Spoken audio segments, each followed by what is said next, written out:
E questa mattina partiamo molto bene perché sono senza ospiti. Uno ha telefonato che ha la febbre questa mattina e l'altro non riesce a collegarsi, perciò andiamo benissimo, ma ce la faremo lo stesso.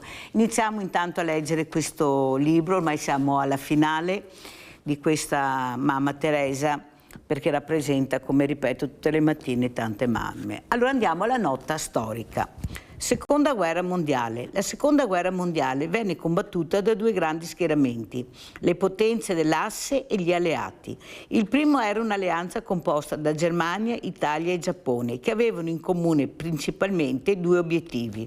Primo, l'espansione territoriale e la creazione di un impero attraverso la conquista militare, in modo da rovesciare l'ordine internazionale creato alla fine della Prima Guerra Mondiale.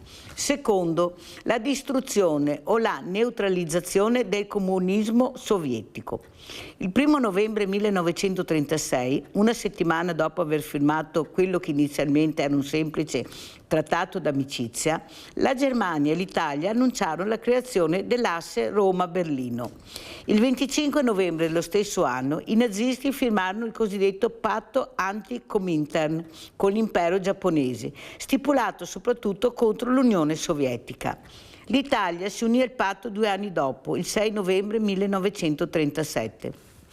Il 22 maggio 1939 la Germania e l'Italia firmarono il patto d'acciaio, formalizzando così l'alleanza dell'asse e raggiungendo nuove clausole di carattere militare.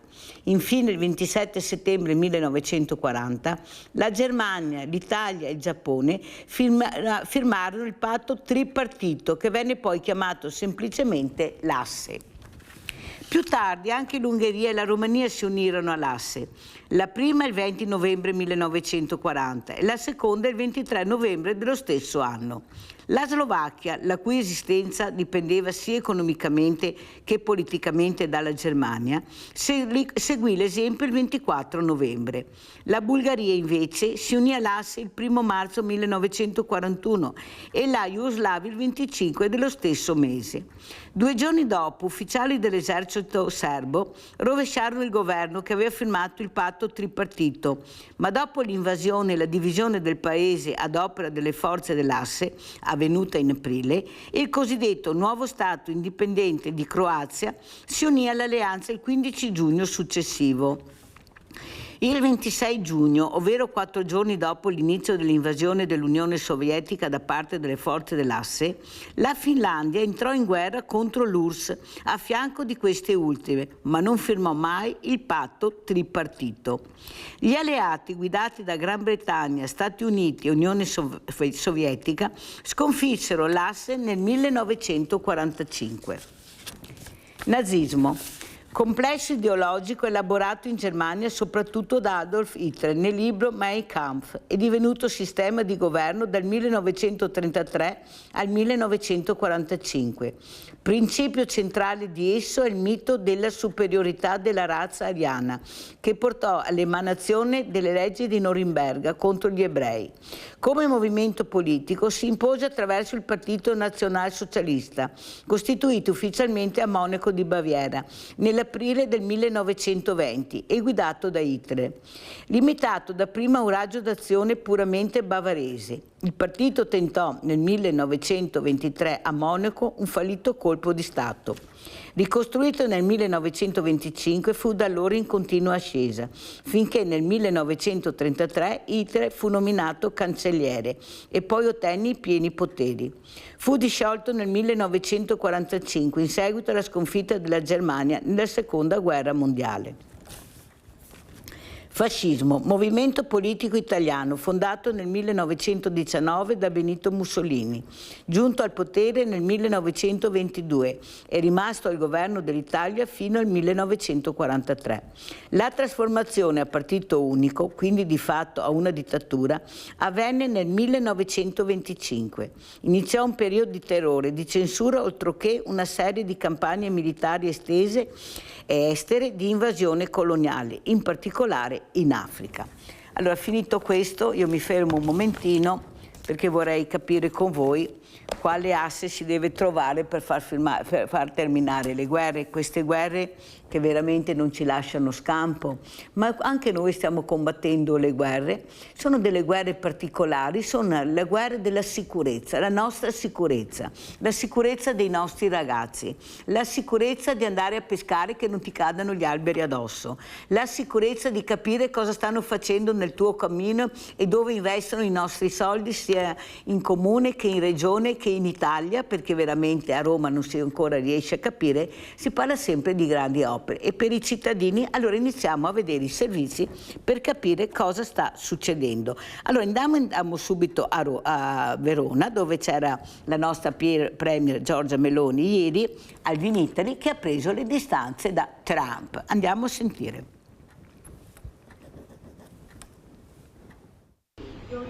Meloni non vuole aiutarci nella guerra, sono scioccato da lei, è molto diversa da come pensavo. Intervistato dal Corriere della Sera, il presidente americano Donald Trump prende per la prima volta posizione contro la premier italiana Giorgia Meloni. Nel giorno in cui la Presidente del Consiglio presenzia al Vinitaly di Verona, così come il suo vice Matteo Salvini, Trump riprende il commento di Meloni al suo attacco al pontefice. Inaccettabile è lei, contrattacca, non le mie parole, perché non le importa se l'Iran ha un'arma nucleare e farebbe saltare in aria l'Italia in 2 minuti se ne avesse la possibilità. Frasi come macigni, con Meloni che resta ferma nelle sue posizioni. America alleato strategico e prioritario, ma bisogna avere il coraggio di dire quando non si è d'accordo. Quello che ho detto è quello che penso, che le dichiarazioni in particolare sul pontefice fossero inaccettabili.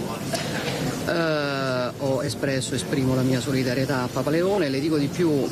Francamente io non mi sentirei a mio agio in una società nella quale i leader religiosi fanno quello che dicono i leader politici. Diciamo non in questa parte del mondo, ecco, per cui non sono stata d'accordo e ve l'ho detto. Ma da Verona la Premier annuncia un altro passaggio che la allontana da Trump e dal suo principale partner bellico.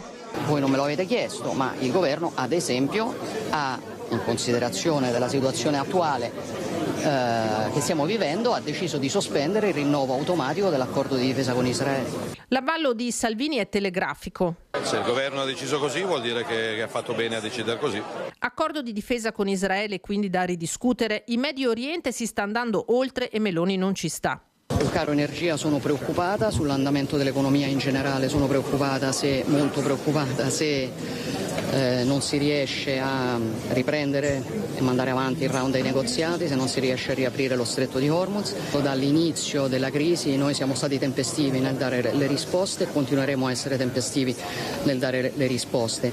Per fare questo c'è bisogno certamente di un impegno del governo italiano, c'è bisogno dell'Europa. C'è qualcuno che sta creando le guerre e poi i problemi e i conti li pagano i nostri cittadini, quindi stiamo studiando la possibilità di bloccare il costo di gasolio, luce e gas a prima dello scoppio della guerra in Iran e quindi ai prezzi e alle tariffe di febbraio per tutto il 2026. Bruxelles incalza Meloni, deve avere il coraggio di prendere decisioni drastiche a cominciare dalla sospensione del patto di stabilità.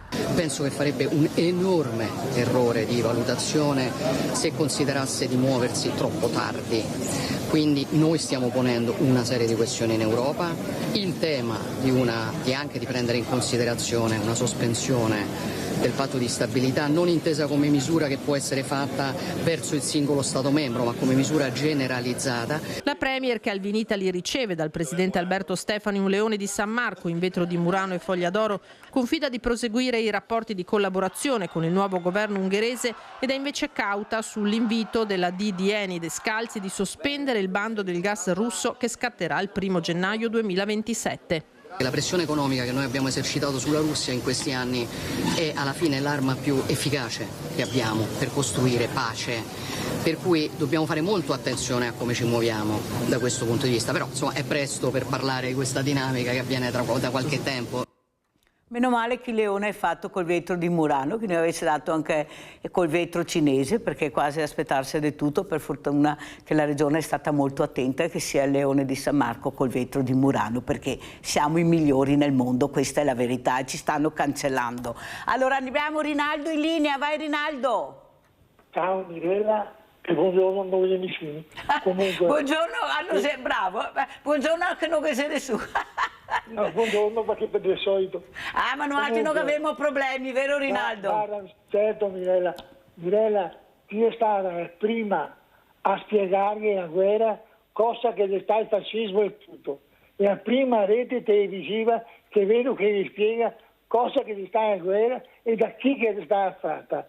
Dopo è Meloni adesso e ha paura per il fatto che le votazioni, se stava Dio contrario, e perdeva tutto. Non è che diventava, no, si butta di qua, e come che il Signore si butta di qua e di là. Perché? Perché era convenienza a stare con l'Europa e a dire che va bene. Ma che finora adesso già i camerieri del Trump, i seri del Trump, adesso che aveva paura e va in cerca dei voti, anche la Lega, non la Lega, anche la Lega, mi cerca, ma la Lega era la Liga Veneta, era una roba, la Lega è adesso, tra Salvini, nato del clientela, ma gente che vive anni e anni e anni con i nostri. Fai qualcosa, ti ha sentito parlare, mi parla di politica, che le robe va male, mi parla di aiutare la povera gente, di dare qualcosa, dire che dà a chi che non ha bisogno, gli dà gli aiuti. Per avere un aiuto bisogna che ti capi meno di 8.000 euro al mese, che non ti sia il padrone di casa. Ma non è una vergogna, cosa ti dà? Quanta gente che casca dentro a questi aiuti qua?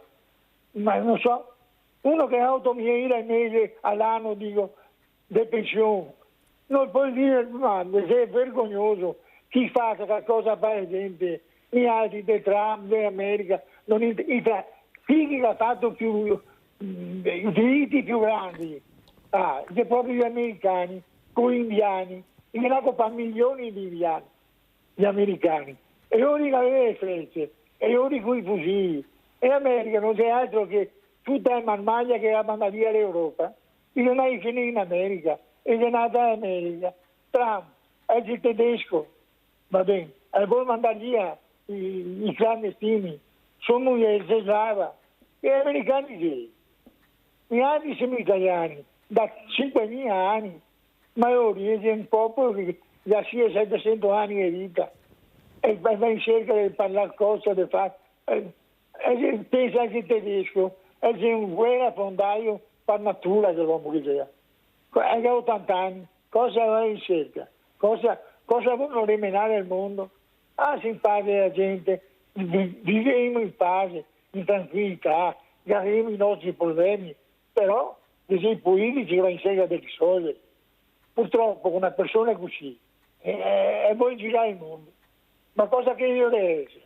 Caro Trump, ti morrà anche a te Trump, con tutti i taschei, e in casa da morte non ti puoi mettere neanche la fotografia che ti ha fatto, perché è massa grande. Date solo che da vergognare, aiutate la povera gente, dei popoli che muoiono da fame, ma non uno, tantissimi, delle 50 guerre nel mondo. E anche voi a darti la medaglia del cosa del buon, perché sei l'unico presidente che sta al mondo, perché ha incominciato a fare guerra dappertutto. E ora, come ammettiamo, e adesso è a Meloni va in cerca di dire no, sì, ma se fini ieri ti devi pagare i pie, perché ti occorre voti, ti vedi come che va a finire, anche Salvini. Ma cosa dice? Ministri che abbiamo bisogno? Chissà quanti sei che ne serve l'apparato dello Stato, devo miliardi all'anno e li trova sempre. Quello che tira manco politico e tira 12 13 mila euro l'anno, mi altri ne vuole un anno di pensione, un anno e mezzo. Ma cosa vuoi mettere nel posto? Potremmo fare un referendum a declarare lo stipendio ai politici. Vedremo cosa che viene fuori. Io non so buono, non so avvocato, se no lo faria. Perché è vergognoso anche a Meloni, i campi, 2 anni che è in politica e a comprare case da 1,5 miliardi, 1,5 milioni di euro. Mi fa comprare la casa mia, ma questo 15 anni, ma di lavoro quello duro. Dai, Mirella, e dopo vedremo tanta buona gente, come te Mirella, che ti metti posto le robe. e che ti dice le robe giuste. E anche qui i politici non ti deve fare chi ne si ora betta da innocenta. Ecco qualcosa che ti sta sui balacocui a qualche politico. E la villa che ti è la Villa Margherita, ed era un fiore, ed era una scoassa, ti ha fatto un fiore. E io ho visto che mi è rimasta bene, che la gente cominciava a tirare a cavallo. Ed è un insulto, bisogna vergognarsi quindi di cavallo, perché adesso è ancora serata. Io ho paura di te, Mirella, io caro che ti stai via e basta, perché se ti metti in politica, chi politica è adesso, sparisce tutti così, perché sparisci 30 volte i voti d'euro, perché ti sei una persona del popolo, ti aiuti il popolo e non ti mandi via nessuno. Io adesso che ho mai fatto, io tengo, ma neanche non me ne. Però voglio dire che il mondo va avanti così, Mirella, con i soldi. Va bene, dai. Va bene, Mirella, ti ringrazio, ti saluto, va bene, e saluto tutte le persone magari che abbiamo in Rete Veneta. Ricordate che non sei solo, perché Rete Veneta, anche se non le conosce, è sempre con lui oggi. E qualche anima sentire le vostre storie e la facciamo con gli altri. Vi auguro tanto bene e che il Signore vi manda tanta salute. Grazie, grazie Rinaldo, troppo buono con Mirella, cerco di fare quello che posso fare per aiutare, sapete è così, però ce ne sono tanti come Mirella, io li ringrazio veramente tutti. Allora, visto che dovevo avere un medico questa mattina ma non c'è perché ha la febbre, andiamo a vedere questa carenza medici, andiamo proprio a Padova. In Italia mancano più di 5.700 medici di medicina generale, secondo un'analisi della Fondazione Gimbe. Ogni medico di base assiste mediamente 1.400 pazienti, con picchi anche di 1.800, ben oltre la soglia ottimale dei 1.200. In Veneto sono circa 700 i posti vacanti, legati anche ai mancati subentri dopo i pensionamenti. Con i pensionamenti abbiamo sicuramente una riduzione importante del numero di medici di medicina generale sul territorio. E anche l'ultimo concorso delle scuole di specialità, su 250 posti in medicina generale ne sono stati occupati poco più di 80, quindi è una carenza che purtroppo continuerà nel tempo. La Regione ha aumentato l'importo della borsa di specialità, quindi aumentando la borsa di studio che ricevono questi medici in formazione, equiparandola a quella degli specialisti che seguono il percorso universitario, però c'è sicuramente molto da fare. Molte le aree che si trovano senza la copertura del medico di famiglia, come vi abbiamo raccontato, anche in provincia, dalla Bassa all'Alta Padovana. I medici che sono sul territorio devono tornare a fare i medici, per il presidente dell'Ordine di Padova. Bisogna ridurre il carico di burocrazia, permettere ai medici sul territorio che hanno molti pazienti di seguire più la parte clinica, meno la parte dei certificati, dei documenti, delle impegnative, in modo da permettere a questi colleghi di fare effettivamente i medici e di non ridursi a burocrati, perché questo sicuramente allontana molto i giovani medici da questa professione. Abbiamo Maurizio da Conselve, ciao Maurizio. Ciao Mirella e buongiorno a tutti i telespettatori. Allora, apro una parentesi. Allora, il signor Livio che ha appena telefonato, ecco, ha detto una castronata dietro l'altra. Perché uno che parla così in televisione non sa, primo non sa vivere, ok? E non sa nemmeno che cosa significa America e Italia. Quindi si deve aggiornare, ok? Chiudo la parentesi. Allora, per quanto riguarda la Meloni, io Mirella non sono d'accordo con il discorso che ha preso di distanza da Trump, ok? Ecco, anche perché l'America purtroppo è stato firmato, e questo mi riferisco al signor Livio, che l'America ha firmato il trattato. Rinaldo, no Livio, Rinaldo. 46, Rinaldo, no Livio. Ah, Rinaldo, va bene, non no, così questa roba. Perdonatemi, Rinaldo, ecco, parlo col signor Rinaldo, ecco. Comunque, alla fine di tutto, ecco, dico che c'è un trattato, è stato firmato un trattato nel dopoguerra, quindi purtroppo, volente o nolente, l'Europa deve stare con l'America, questo sia chiaro, ecco. Però lui diceva, il signor Rinaldo, che Trump è un guerrafondaio, non è così. mi sa che è tutto sbagliato il discorso, perché è stato il signor Biden che prima di Trump ha rovinato molti stati. Comunque lasciamo perdere, perché sennò qui andiamo incontro a certe cose. Ecco, io comunque appoggio Trump, quello che sta facendo lo appoggio dalla testa ai piedi, perché veramente sta facendo un lavoro da applausi, e che se ne dica. Ciao Mirella, buona giornata. Abbiamo sentito, ciao Maurizio, ognuno fa le proprie riflessioni naturalmente, andiamo a sentire le riflessioni del vescovo Trevisi, andiamo a Trieste, proprio all'attacco di Trump al Papa. Andiamo a sentire cosa ha detto il vescovo Trevisi. La Chiesa non può tacere davanti alla guerra. Il vescovo di Trieste, Monsignor Enrico Trevisi, ha commentato le dure dichiarazioni di queste ultime ore del presidente degli Stati Uniti Donald Trump, che ha definito il pontefice Leone XIV debole e terribile in politica estera, mettendo in dubbio la sua legittimità e il suo ruolo. Parole che hanno subito fatto il giro del mondo, comprese di distanza da queste frasi da parte della Chiesa. Papa Prevost ha risposto di non aver paura e che continuerà a parlare contro la guerra, così come di governi, tra cui quello italiano, e delle diverse confessioni religiose. Da Trieste Don Enrico ha usato pacatezza nel suo messaggio, ricordando il percorso intrapreso nel tempo per creare un contesto di pace e dialogo. Non si può, dice il vescovo, dire alla Chiesa di tacere davanti a ciò che il Vangelo professa nel cuore dei fedeli. La situazione ci vede tutti molto preoccupati per le guerre che si stanno sempre di più implementando e allargandosi, delle quali non si vede invece la capacità poi di trovare delle soluzioni.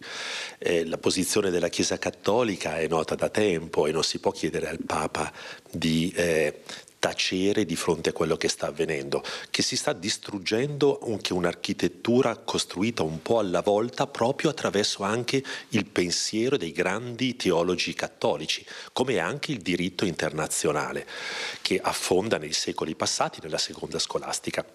E il Papa ha richiamato semplicemente questo, ha parlato di beati gli operatori di pace, e se qualcuno invece sta costruendo sempre di più la guerra, sta passando, ahimè, da una politica che deve cercare il bene comune a una politica che invece sta ricercando gli interessi solo di una parte violentemente contro l'altra. Non abbiamo le soluzioni, però non ci si può dire di tacere di fronte a quello che il Vangelo ci mette nel cuore. Allora, una riflessione che io volevo fare con voi è che i popoli eleggono i loro presidenti, anche i loro dittatori, qualche volta, però per il bene del popolo, per il bene del paese. Non è che li eleggono per fare le guerre, li eleggono per poter mangiare, per poter avere una casa, per poter avere un lavoro, per vivere decorosamente. Poi cosa succede? Queste persone che vengono elette, ecco, a un certo punto non basta più quello che hanno, e che ne hanno veramente tanto in qualsiasi posto, anzi più miseria e povertà il popolo vive, più loro sono ricchi, poi non basta più, allora cominciano a invadere altri territori, e per invadere bisogna uccidere, lo sanno benissimo, e poi la tecnologia, la scienza e la ricerca ha fatto sì che queste armi siano delle armi micidiali, veramente una cosa, avete visto cosa succede. Però si continua a colpire, e sempre per interessi, perché se non ci fosse il petrolio su quelle zone, chi se ne fregherebbe di quelle zone? Ma il problema numero uno è il petrolio, impadronirsi del petrolio. Però purtroppo che ne pagano le conseguenze siamo tutti noi, non c'è niente da fare. Allora, prima si parlava anche delle nostre guerre, e prima parlavo di medici, che veramente c'è questa carenza di medici. Perché noi viviamo tutti i giorni questa quotidianità, anche se non moriamo sotto le bombe, ci fanno morire perché non riusciamo a curarci, non riusciamo ad avere quel necessario che ci permetterebbe di vivere decentemente, perché non hanno pianificato, non è stato fatto niente, nonostante si sapesse. Perché? Perché c'è stato il business del privato, il privato che avete visto anche voi com'è esploso. E se uno vuole fare una visita immediatamente deve pagare, la visita c'è il medico, c'è tutto, basta pagare. E allora io mi domando che veramente qualcuno deve riflettere perché è un momento veramente difficile per le famiglie. Io oggi ho il Banco Solidale aperto, vi posso garantire che è uno strazio vedere come siamo presi. Qui nel grande ex ricco nord-est, la locomotiva d'Italia. Allora andiamo a vedere questa carenza medici al pronto soccorso, andiamo a Vicenza adesso. Il sindacato degli infermieri Nursind denuncia da tempo una difficile situazione medica e infermieristica al pronto soccorso di Vicenza, ma anche in altri ospedali della provincia. Per questo era stato indetto uno stato di agitazione che è stato poi sospeso 2 settimane fa dopo un incontro in prefettura con l'azienda sanitaria. Nel frattempo però sono accaduti 2 episodi. Nelle ultime 2 settimane sono stati allontanati 2 medici delle cooperative del pronto soccorso, uno perché ha aggredito verbalmente un'infermiera che lavorava al triage ed un altro è stato mandato via seduta stante per gravi violazioni contrattuali e deontologiche ed è stata aperta una indagine interna. Una situazione difficile, il sindacato chiede con forza che i servizi del pronto soccorso non vengano affidati a cooperative esterne ma al personale interno dell'azienda, che essendo insufficiente però deve essere aumentato con nuove assunzioni. L'auspicio è, come ha dichiarato ieri il direttore amministrativo, è che si faccia di tutto per internalizzare i servizi. Ci sono delle opportunità offerte anche dalla Regione Veneto, c'è un bando per 300 medici esteri che dovrebbero essere assegnati ai pronto soccorso del Veneto e poi abbiamo anche una graduatoria interna di professionisti che si erano offerti per fare le guardie in pronto soccorso, quindi se si vuole e con un po' di pazienza si può arrivare a una soluzione diversa da quella prospettata dalla vecchia amministrazione. L'auspicio dei sindacati è che l'azienda sanitaria accolga le richieste, migliorando di fatto il servizio a favore dei cittadini, i veri soggetti deboli da difendere. E questo fa capire, avete visto la persona intervistata che è stata anche ospite a Sveglia Veneti, cosa ha dichiarato, cosa ha detto.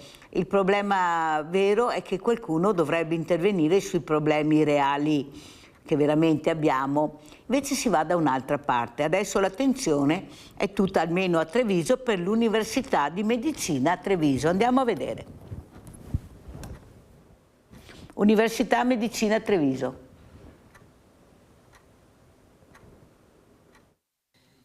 Davanti a 480 matricole accolte all'auditorium della provincia, la Regione lancia un messaggio chiaro: investire per trattenere i giovani nella professione sanitaria. Subito 18 milioni di euro per le borse di studio e nuove misure per calmierare il costo degli affitti. Ed è fondamentale farlo anche e soprattutto investendo in residenzialità, investendo nel servizio allo studio, investendo in borse di studio. Abbiamo messo a disposizione 18 milioni di euro per poterle finanziare tutte subito, fin dall'inizio. Noi dobbiamo anche offrire le migliori condizioni perché il personale possa restare in Veneto e soprattutto possa aumentare, quindi soprattutto su questo abbiamo lanciato un piano di trattenimento di queste figure, anche un piano casa per il personale sanitario, infermieri e medici, che possa ovviamente aiutarli nelle spese. Treviso vuole diventare sempre di più città universitaria grazie ad un lavoro condiviso tra istituzioni, università e sanità, e nella nuova stazione, oltre al co-housing con i medici, in arrivo anche un'aula studio. Oggi loro non sono solo degli studenti, ma sono di fatto dei progettisti, dei direttori lavori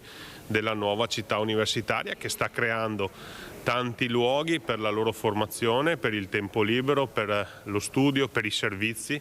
Tra questi c'è ovviamente l'aula studio in stazione, lo studentato in stazione, però voglio ricordare anche il raddoppio della biblioteca a Zanzotto, l'investimento a Santa Maria del Rovere, l'investimento che stiamo facendo al Turazza, insomma una città che decide insieme all'Università di Padova e di Venezia di investire oltre 50 milioni di euro sulla città universitaria. Con nuove aule in fase di progettazione tra ex caserma Salsa e area dell'eliporto si chiude anche il cerchio con l'ULSS 2. Il progetto è già stato determinato con le 5 aule da 100 persone e un'aula da 200 persone, quindi diciamo che il volume è stato definito, dopodiché sono spazi variabili in funzione delle necessità formative e quindi uno spazio adattabile, ma questo era già nel progetto iniziale. Un sistema che prova a fare rete per trattenere giovani e competenze e costruire così il futuro del territorio. Studenti che la provincia di Treviso molti di loro li ha accompagnati nei 5 anni nei loro percorsi di studi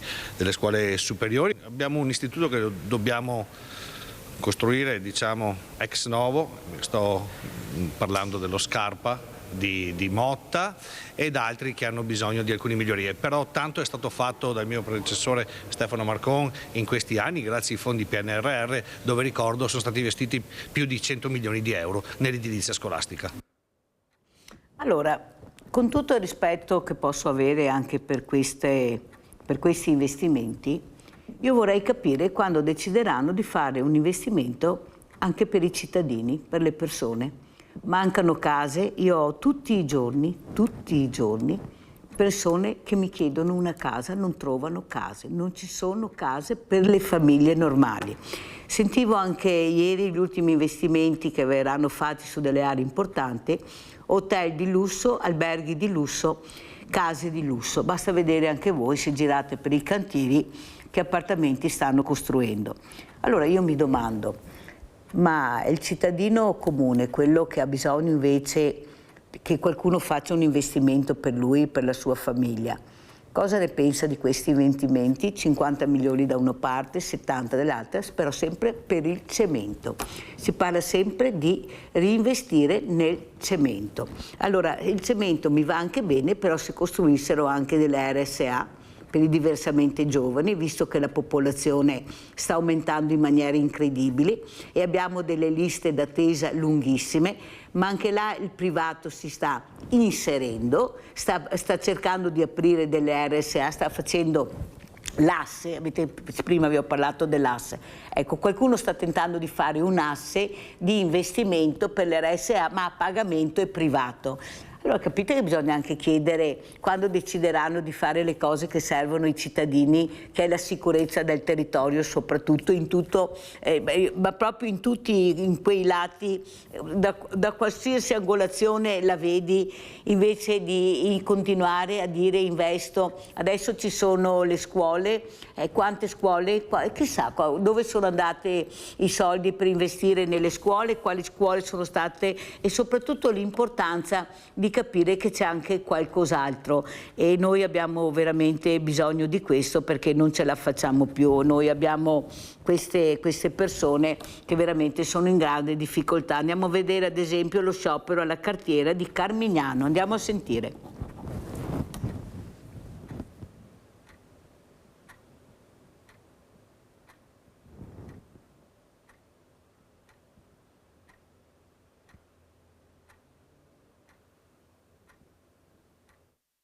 Noi chiediamo ovviamente di lavorare, perché tutti questi lavoratori che sono qui dietro di me hanno delle famiglie a casa e vogliono lavorare come l'azienda aveva promesso. 2 ore di sciopero alla cartiera Sappi di Carmignano di Brenta, dove lavoratori e lavoratrici chiedono all'azienda il rispetto di accordi presi ancora nel 2018, all'indomani dell'acquisizione da parte di una multinazionale, e dicono puntualmente disattesi. Chiedono di lavorare nel pieno rispetto delle norme di sicurezza, dei ruoli e delle competenze dei singoli dipendenti, con una corretta retribuzione.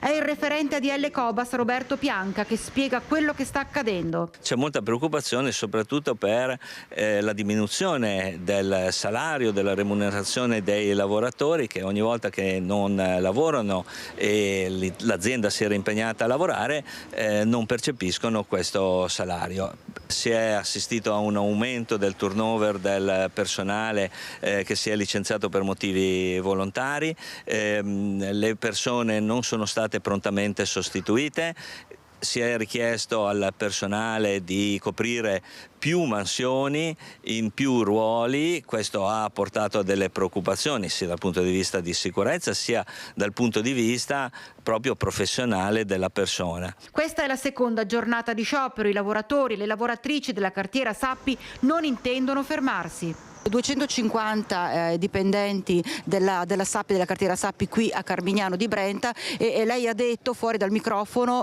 dobbiamo intervenire prima che sia troppo tardi. Di fatto la produzione non è ripartita e questo è un elemento di preoccupazione. Interveniamo prima che possa succedere quello che purtroppo in molte aziende succede troppo tardi.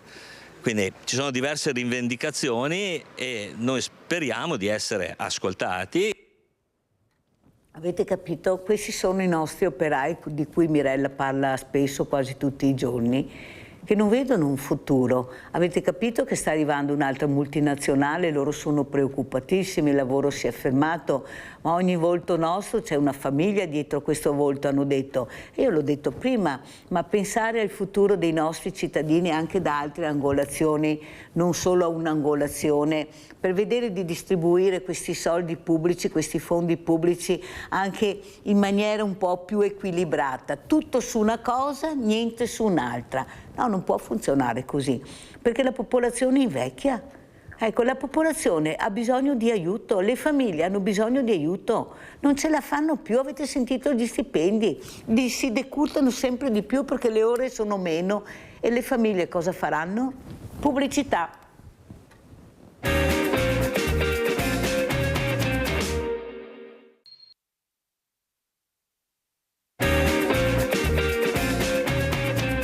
Presento altri due graditissimi ospiti. Abbiamo in presenza Donella Martignago, scrittrice, con un libro che a Mirella piace tanto, perché prima Mirella parlava di cosa parlava? Siamo tutti giù per terra. Certo. È il libro che ha scritto Donella Martignago, che ringrazio perché ha vinto anche un premio, perciò è molto importante capire. Grazie. E ringrazio anche Paolo Tonin, vice sindaco di Campo San Martino, Lega naturalmente, però che ha le idee anche abbastanza confuse anche lui su come sta andando il paese, il territorio, cioè miglioramenti non ne vediamo, qui Mirella lo dice tutte le mattine, ho capito le grandi cose e le grandi opere, ma il problema è che per i cittadini cosa si sta facendo?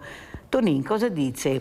Ecco, questa Lega che rappresentava veramente il popolo veneto, perché ancora io ricevo le telefonate, chiedono tante risposte alla Lega, però anche voi siete in forte difficoltà. Diciamo che la Lega in Veneto è una realtà che si afferma, diciamo, no?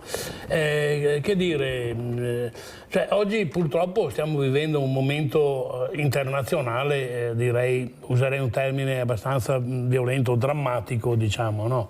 Per cui anche le soluzioni che si riescono a mettere in campo sono relative, cioè oggi ci confrontiamo con tantissimi problemi anche di natura economica, di natura di stipendi che rimangono abbastanza bloccati e la vita che continua a crescere, per cui i problemi si incrementano. Le soluzioni non sono mica semplici, purtroppo, ecco, io non voglio difendere nessuno, certo. Cioè è chiaro che poi quando è ora di scegliere bisogna fare delle scelte anche radicali, credo che l'attualità di oggi dimostri che è arrivato il momento di fare alcune scelte, insomma, di posizionarsi anche politicamente in una certa maniera, quindi difendere per primo gli interessi dei cittadini, i problemi, i bisogni dei cittadini e tutto il resto in un secondo momento, diciamo, ecco. Quindi il primo tema oggi credo sia proprio quello di prendere in carico i problemi della società. Paolo Tonin, il problema numero uno però è vedere se questo cittadino è ascoltato, questo cittadino che poi non è che chiede alla luna, chiede di avere un lavoro, una casa, di avere sicurezza, di avere la dignità della persona. Però mi sembra che si parla molto di cemento, lo facevo notare anche prima, mentre i problemi reali sono altri, sono sì cemento ma per il cittadino, per case, non abbiamo RSA, non abbiamo case per le persone a prezzi con contratti di medio-bassa, diciamo, categoria. Noi vediamo appartamenti di lusso, tutte cose, alberghi di lusso, su aree veramente edificabili, ma non si pensa al cittadino e soprattutto alla sicurezza del cittadino, un territorio fragilissimo. Lei è vice sindaco ma è stato anche sindaco e sa benissimo quando il cittadino bussa non chiede di sicuro la terza o quarta corsia, ma chiede le cose che lo riguardano nel territorio. Come mai il cittadino è così poco ascoltato in quello che lui vorrebbe avere? Perché poi i problemi da nord a sud, a est a ovest sono sempre quelli, non è che si chiedano cose diverse. Prego. Il cittadino non è che sia poco ascoltato, è che, Mirella, c'è anche un notevole incremento delle problematicità.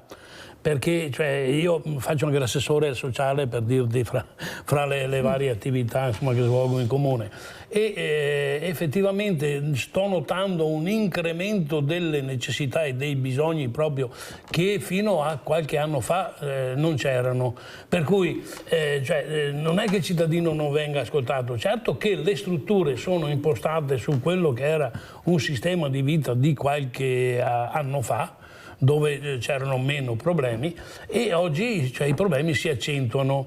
Che dire, parlavi prima di posti di lavoro, devo riconoscere che nei nostri territori, almeno quelli che conosco io, problemi essenziali di posti di lavoro sono relativi. Diciamo che i posti di lavoro... Il problema secondo me è che il lavoro oggi non è sufficiente a garantire un sistema di vita, un livello di vita dignitoso in generale. Perché? Perché c'è stato un incremento del costo della vita sostanziale e gli stipendi sono legati a un'ideologia un sistema di qualche anno fa. Secondo me avere tolto nei tempi passati quello che era il legame fra l'incremento del costo della vita e gli stipendi e le pensioni, non dimentichiamoci anche delle pensioni, ci deve essere un parametro secondo me che lega l'incremento del costo della vita agli stipendi, a quello. Perché il problema credo sia proprio oggi il primo dei problemi, il lavoro povero. Non è possibile che chi ha un lavoro non riesca ad arrivare a fine mese. Ecco, questo credo.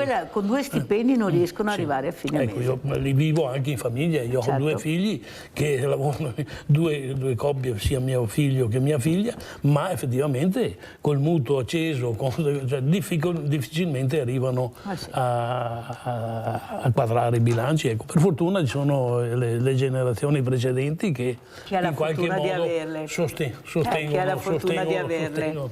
Allora, Donella Martignago, vediamo questo libro, questa foto di questo libro, tutti giù per terra. Ecco, quando è nato raccontiamo anche la storia di questo libro che tu hai presentato. Prego. Sì, io l'ho presentato questo libro circa un anno e mezzo fa.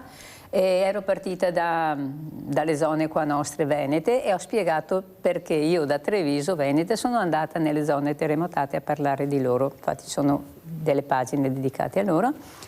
E da lì è partito poi tutta questa avventura, che ci sono 22 paesi delle zone terremotate inseriti. Non è stato possibile nel sistema come ho organizzato di inserirli tutti, perché erano 140 comuni, pertanto...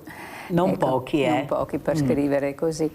E sono stata lì praticamente da loro diverse volte, perché prendevo degli appunti, poi venivo a casa, li sistemavo e così.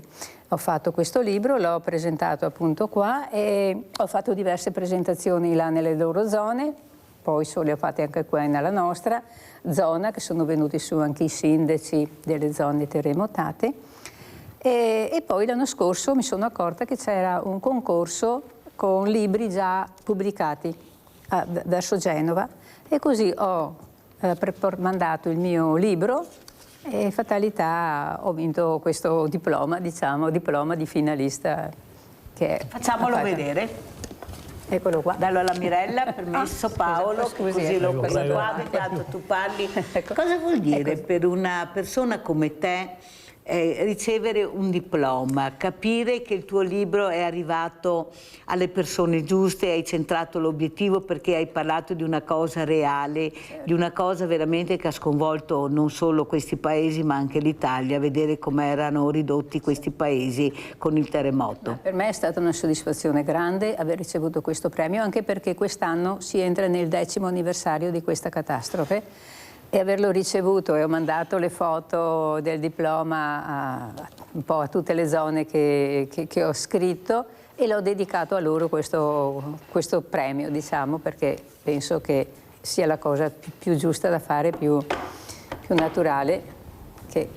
Allora raccontiamo anche un po' questo libro e tu, dopo aver ascoltato anche quello che abbiamo detto, quando vai a visitare questi paesi, come li trovi, cosa vedi, cosa hai visto? Io vedo che da 10 anni a questa parte, a parte siamo stati circa 1 anno e mezzo fa l'ultima volta, prima si andava più spesso, adesso abbiamo un po' ridotto, e non ho visto tanta ricostruzione, forse io pensavo che stessero più veloci, ma anche loro hanno i loro problemi da da fare, questi tecnici e tutto quello che va dietro.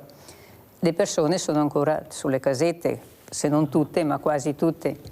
E qualcuno che era abituato a avere la casa col suo orto, con tutto quello che va dietro, trovarsi su questi pochi metri, soprattutto per le persone anziane, non era certo piacevole e le trovavi molto demotivate, molto smoralizzate. Ma questa è la situazione. Quando senti tutti questi soldi pubblici per queste grandi opere, cosa pensi, Donello? Tu che hai toccato con mano invece la fragilità del paese e la difficile ricostruzione, perché come diceva Paolo Tonin non è così semplice, non è così facile, bisogna vedere dove vuoi centrare l'obiettivo e quale obiettivo vuoi centrare. Allora, io pensavo 8-10 anni fa che dessero la precedenza a quelli che erano appunto, che hanno avuto queste disgrazie, diciamo. Ma invece vedo che vanno fatte anche altre opere e magari le persone toccate rimangono nelle casette o comunque hanno delle problematiche anche di lavoro, perché le ditte dove lavoravano sono crollate e far riprendere non è stato semplice, non è semplice, e poi se prima erano 30 persone adesso ne prenderanno 4-5, diciamo. Ed è molto diminuito anche il lavoro, certo, perché giustamente... Certo. Paolo Tonin, ecco, da politico ma anche da persona che sa di cosa parla Donella Martignago, perché sono i problemi che tutti i giorni i sindaci, i vice sindaci e gli assessori, specialmente i servizi sociali, devono affrontare, non c'è niente da fare. Questi sono i problemi, case malsane, case che non hanno più i requisiti per abitarli, contratti anche altissimi, anzi io vorrei che la Lega oppure che il governo facesse anche un censimento di quelli che sono gli enti proposti, che sono enti benefici, con i contratti che mettono su case marce di 30 metri quadri 40, fanno pagare 300 euro di affitto. Allora io mi domando se qualcuno deve intervenire, perché sono enti benefici che dovrebbero aiutare gli ultimi. Come si fa a chiedere un affitto di 300 euro, no, magari anche a persone diversamente agili? Chi è che va a controllare queste cose? Oppure un ente benefico può fare quello che vuole, ma allora togli, non sei più benefico, sei un ente caro, no benefico, business. Un ente, ecco, business. Non puoi fare business se sei benefico. 300 euro di 30-40 metri quadri su una casa vecchia, decrepita, a una persona diversamente agile lo trovo indegno, Paolo, indegno. Questo è vero, lì però entriamo in un mondo molto variegato, diciamo, ecco. Innanzitutto credo che qui ci siano dei privati che cedono questi ambienti qua, ed è chiaro che il privato cerca di valorizzare al massimo quelle che sono le sue proprietà.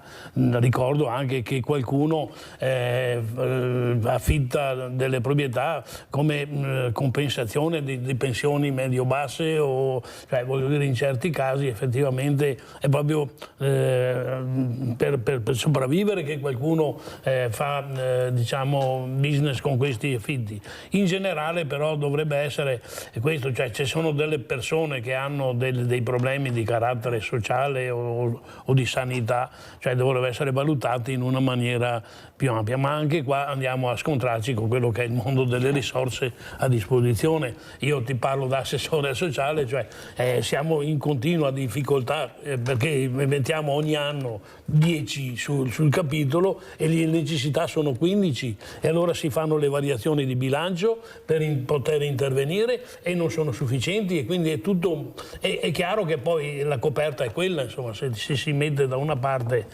purtroppo la devi tirare via da qualche altra parte, cioè non è che viviamo di risorse. Ma cosa ci sarà una coperta che veramente copre la fragilità a 360 gradi? Perché io Tonin, la ringrazio perché Tonin è una persona anche sensibile e soprattutto che capisce i problemi che cerca di spiegare Mirella. Il problema è che per la fragilità non c'è mai la coperta, c'è sempre un qualcosa che manca per mettere la coperta. Però poi questa coperta anche bella calda, bella spessa, la vediamo in altre situazioni che non sono così urgenti e necessarie. Allora la politica anche a livello locale, qual è l'obiettivo? Perché voi avete avete fatto l'unione dei sindaci, ma dicono i sindaci non siamo ascoltati poco, se non fai parte del piccolo cerchio magico, come dice Mirella, che allora magari qualcosa in più arriva. Ma io cittadino devo anche avere la fortuna di lavorare, di vivere decorosamente, dignitosamente, lo dice anche la Costituzione. Ma mi sembra che qua stiamo facendo dei passi indietro giganti, soprattutto per le fragili, per le persone diversamente giovani. Io veramente vedo delle situazioni, Toni, che mi fanno rabbrividire e dico cosa facciamo? E non è che ieri mi hanno chiamato in continuazione, ma io non sono un bancomat, non è che chiamano Mirella e Mirella arriva là col banco e gli dai i soldi perché è senza soldi o è senza casa. Non lo posso fare, Tonin. Certo. Ma sono disperati perché trovano tutte le porte chiuse. Cosa fanno queste persone? Dove le ritroviamo dopo queste persone? A delinquere? Perché dopo alla fine o ti metti in mano agli strozzini, perché poi funziona così, e non ne vieni più fuori, anzi non ne vieni proprio assolutamente fuori, oppure ti trovi a dormire con la famiglia o divisa la famiglia e la mamma e i figli da una parte, tu da un'altra, sotto un ponte, perché tu sei uomo, puoi arrangiarti. Cioè, il sociale cosa vuol dire? Gli ambiti territoriali ATS non si capisce. Beh, questa è una cosa abbastanza nuova, diciamo. Nuova, che anche questa fa fatica a decollare. Stiamo cominciando allora, a capirla adesso. Le persone che stanno aspettando, Tonino, cosa pensano? Lo so. Allora, prima hai citato alcune cose, Mirella, che credo meritano una risposta. Allora, tu dici gli amministratori, cioè il sociale, così, però ti parlavo di coperta, no? Cioè, intanto partiamo da una premessa. È chiaro che l'amministratore risponde a tante esigenze, certo. Ci sono anche delle esigenze di opere che sono necessarie, certo. Che i cittadini stessi richiedono. C'è la manutenzione dei territori che oggi, cioè, anche alla presenza di eventi che tutti i giorni vediamo, insomma, di catastrofi naturali e quant'altro, cioè sono necessari, quindi il territorio va manutenuto. Ci sono le nuove opere, c'è l'innovazione e alla fine arriva alle fine, cioè anche il sociale fa parte di questo.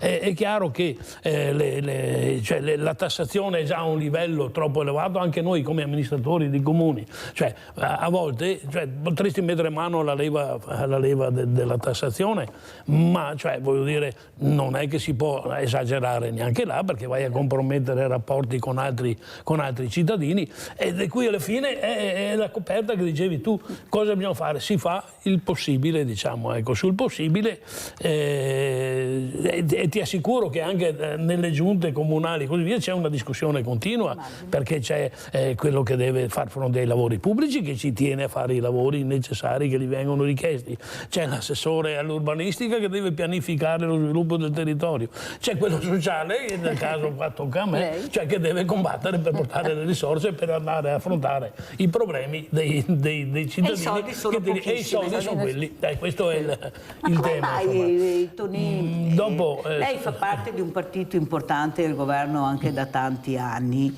ma come mai non si riesce a capire che il sociale dovrebbe essere stato messo al primo posto? Tanto è vero che i fondi del PNRR erano destinati principalmente al terzo settore.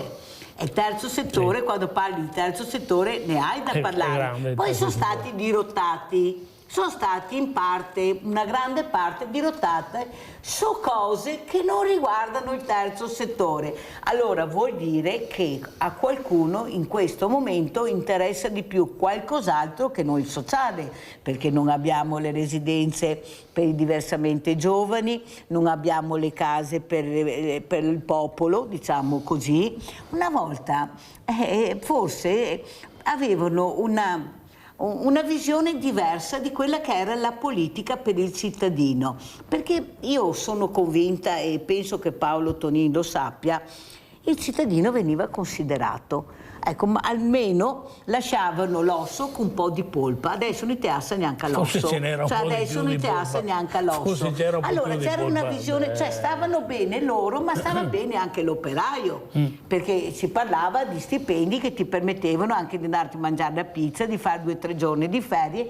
Dopo è successo che a qualcuno ha detto no, non va mica bene, vai troppo in ferie, spendi troppo, non devi mangiare il gelato, non devi mangiare la pizza, non devi andare in ferie, devi ritornare indietro. Io invece penso che l'operaio sia l'artigiano, il cuore pulsante del nostro paese, quello che ha fatto grande l'Italia, non le multinazionali che ci hanno ridotto in questo stato, caro Paolo Tonin, e questo è colpa della politica, non di noi lavoratori. Prego Paolo. Diciamo che la colpa è un po' di tanti fattori, diciamo, no?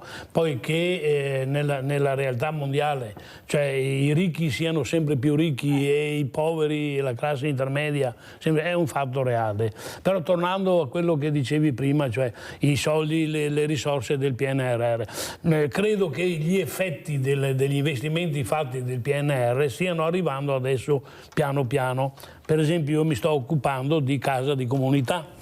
La casa di comunità, che è davvero un grosso passo avanti nel mondo della sanità. Proprio nel mio comune, fra un mesetto circa, andiamo a inaugurare una nuova casa di comunità che riguarda un territorio per una 40.000 di abitanti, dove verranno collocati appunto i medici. Ma ci sono i medici? Oddio, nel mio caso... perché siccome dicono che non ci sono medici, volevo capire anche. Attenzione, perché se li togli da una parte e li metti da un'altra. Però il problema è notevole, ma credo che le soluzioni arriveranno. Ecco, io almeno nutro questa speranza, no? Perché, allora, ti parlavo di case di comunità. La casa di comunità che prevede che cosa? Prevede, nel nostro caso, i medici di base, i pediatri, garantito H24, quindi il cittadino di un determinato territorio dovrebbe entrare in questo ambiente dove c'è il medico tipo pronto soccorso. È un piccolo pronto soccorso, la guardia medica, i prelievi del sangue, cioè quindi diventa una realtà abbastanza importante per il cittadino, perché io non più in là di un mese fa ho dovuto accompagnare mio figlio perché aveva un dolore ai reni in pronto soccorso. Siamo stati là 3 ore e mezza e poi ci siamo anche tornati rinunciando alla cosa. È un dramma di dimensioni sovrumane, cioè il problema dei pronti soccorsi è inaccettabile, lo dico e lo dichiaro qui, è inaccettabile questo tipo di situazione. Un medico solo, mio figlio era, giusto per citare, era al 37° posto, è arrivato un'urgenza, una emergenza, bloccato tutto, hanno fatto una visita in 3 ore e mezza che siamo stati là. E mio figlio ha detto, me ne vado, andiamo a casa. Ebbene, per fortuna si è risolto. Detto questo, quindi torniamo alle case, un esempio valido. Alle case di comunità. Allora, ritorniamo alle case di comunità, cioè ci sarà questa piccola cosa. Mi dicevi il problema dei medici, allora dovrebbe funzionare così. Nel nostro caso, nel caso del mio comune, che riguarda 6 comuni, i medici del mio comune hanno già aderito, diciamo, alcuni giovani appena arrivati per fortuna hanno già aderito. Gli altri, che dovrebbero coprire l'H24, sono sul sistema volontario, quindi i medici di base di questo territorio, parliamo di questi 6 comuni, saranno un 30-35, dovrebbero prestare delle loro ore sul sistema volontario. Sul sistema volontario, retribuito. Però sul sistema volontario dovrebbe, ma credo che ci siano gli strumenti in regione sicuramente per non dico costringere, perché parlare della parola costringere è un po' delicato, ma comunque e credo che anche i medici di medicina generale siano disponibili a questa funzione. È tutto però ho la speranza, si sta costruendo, perché alcune limitrofe alla nostra stanno già funzionando e mi dicono che stanno funzionando bene.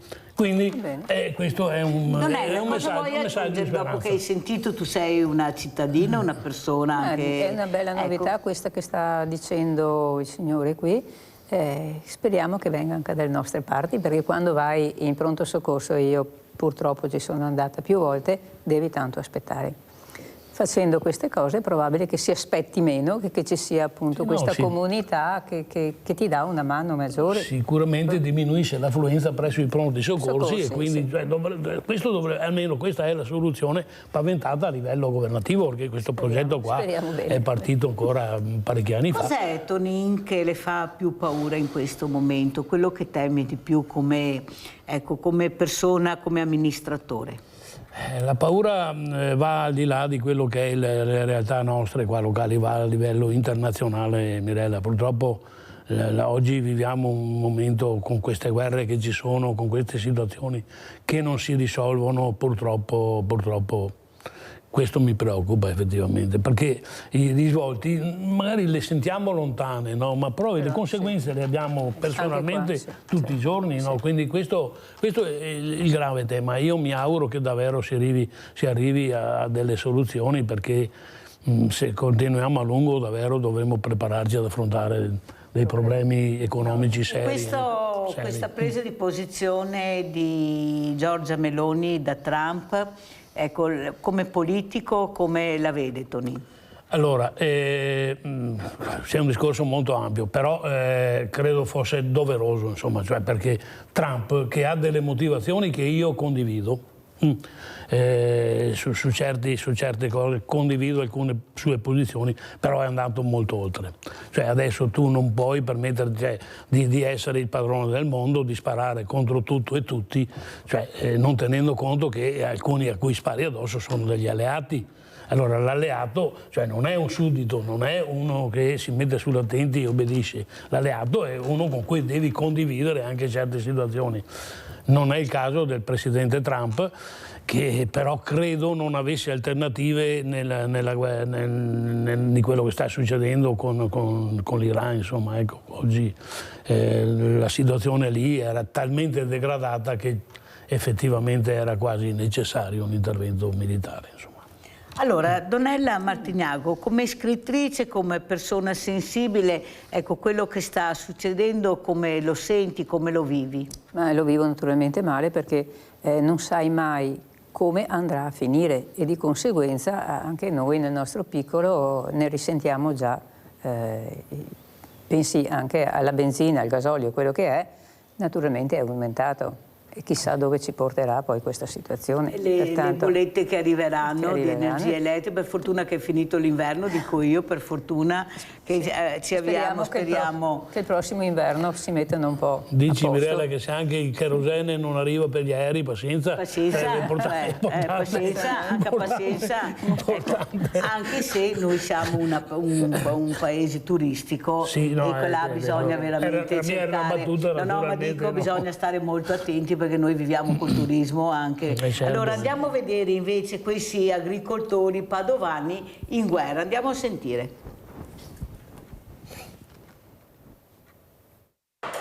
A fare i conti con i prezzi di carburanti e gas che si stanno rialzando per il blocco americano dello Stretto di Hormuz e la guerra con l'Iran, ci sono gli agricoltori che stanno subendo le ripercussioni della crisi in Medio Oriente. C'è stato un aumento più del 30% del lavoro in agricoltura, dell'aumento del carburante, che ci induce a fare tutte le solite interventi che ci facevano in agricoltura con un costo aggiuntivo da un punto di vista produttivo, per poi trovarci al momento della vendita dei nostri prodotti in un senso di incertezza, che non si sa poi alla vendita se ci verrà riconosciuto oppure no. Ad oggi stiamo lavorando in perdita e stiamo lavorando con un grande punto di domanda. Speriamo che ci siano delle risposte. Rincari nella produzione che si vedono già anche per i consumatori, alle prese con aumenti dei prezzi dei vari prodotti. I rappresentanti delle categorie del settore primario veneto al Vinitaly ripongono speranze nell'incontro con la Premier Giorgia Meloni. Abbiamo bisogno dell'unità di intenti di tutti.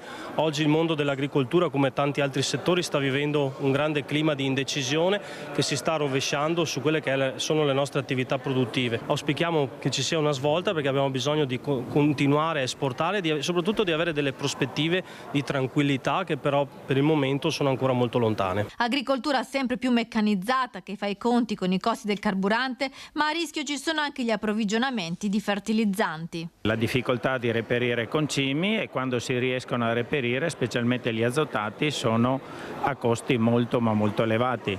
Ricordiamo che gran parte degli azotati sono prodotti in località dove c'è una grossa disponibilità di gas metano, perché la base di partenza è il gas naturale, per cui provengono da Russia e Emirati Arabi, paesi del Golfo. Abbiamo Maria Elisa da Marostica. Pronto? Pronto? Ciao Mirella. Ciao Maria Elisa. Ciao Mirella, buongiorno ai tuoi ospiti. Senti, volevo dirti, ogni anno mi sembra sempre peggio, tu hai sempre speranza, anch'io ho speranza, però ogni anno che passa è sempre peggio. Senti, volevo dirti, no, la sanità, io la stessa cosa dell'anno scorso, un'infiltrazione, per dirti una cosa, 14 euro, quest'anno quasi 28, è il doppio. Cioè, il doppio. Io nella busta paga non ho mai visto 14 euro da un anno all'altro, è sempre meno la busta paga, però la vita è sempre più cara. Dopo devo dirti un'altra cosa, una risonanza a una caviglia 9 settembre 2024, un mese mi aveva messo, sei passato 6-7 mesi, continuo a chiamare, dicono sempre che fanno sollecito, sono andata all'URP, ma ormai non serve più neanche quello, perché tanto non ti guarda più nessuno, secondo me. Sono andata a farmi 2 risonanze perché avevo bisogno, 257 euro. E non so dove stiamo andando, non lo so.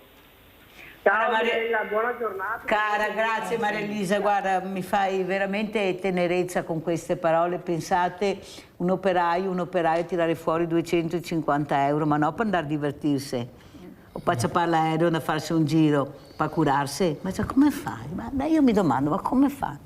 Pubblicità.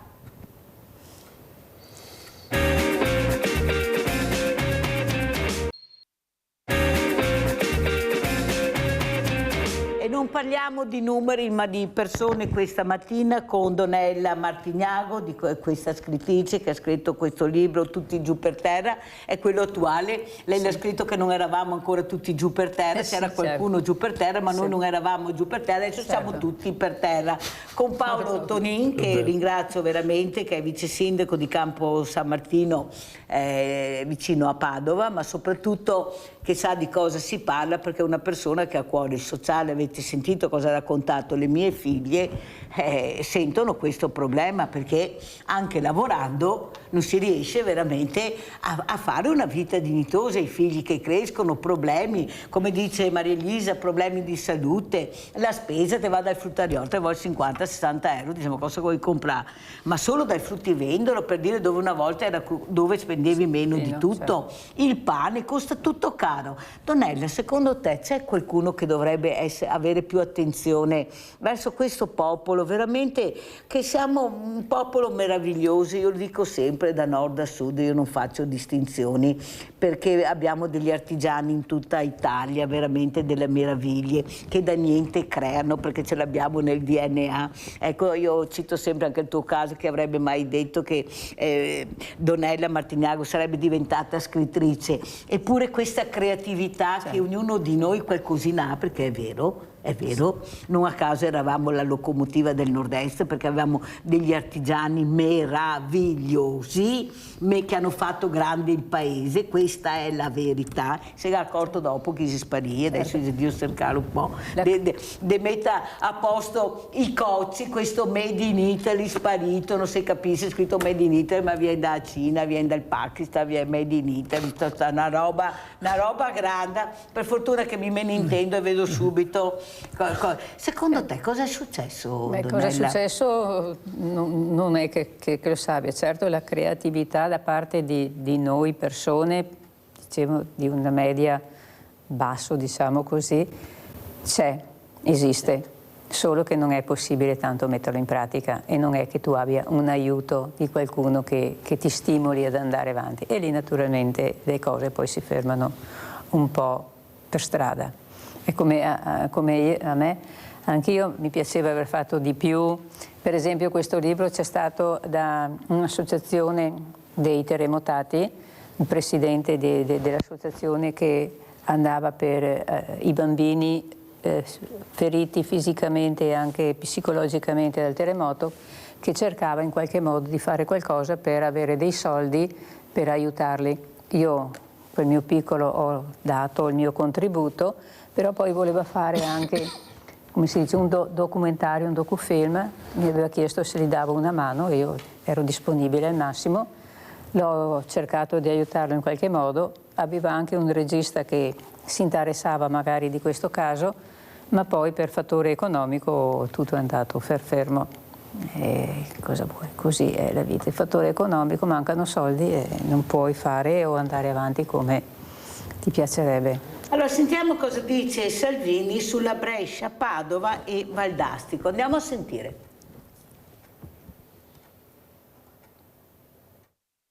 E a proposito di autonomia e di infrastrutture, ho fatto la riunione oggi col governatore. La Brescia-Padova farà parte della grande famiglia delle autostrade venete, quindi i soldi pagati dai veneti rimarranno tutti in Veneto per sistemare le strade del Veneto, senza profitti da parte di soggetti privati. L'annuncio del vice premier e ministro delle infrastrutture Salvini al Vinitaly ufficializza quello che era nell'aria da mesi, la concessione in house della Brescia-Padova. Questo è un grande risultato su cui adesso adotteremo tutti gli atti necessari per arrivare alla fine dell'anno e poter avere la concessione in house della Brescia-Padova. Credo che i veneti lo capiscono subito cosa significa. Significa che ogni volta che una strada viene pagata, un pezzo di autostrada viene pagata qui nel nostro territorio, quei soldi saranno reinvestiti nel nostro territorio. Una holding autostradale ci apre ad un futuro molto positivo da un punto di vista anche finanziario per la nostra regione e su questo dobbiamo fare un grande lavoro. Al progetto della holding autostradale del nord-est si affianca quello della Valdastico Nord. Qualche mese fa l'incontro tra i due governatori coinvolti, Stefani da un lato e il collega del Trentino Alto Adige Fugatti dall'altro.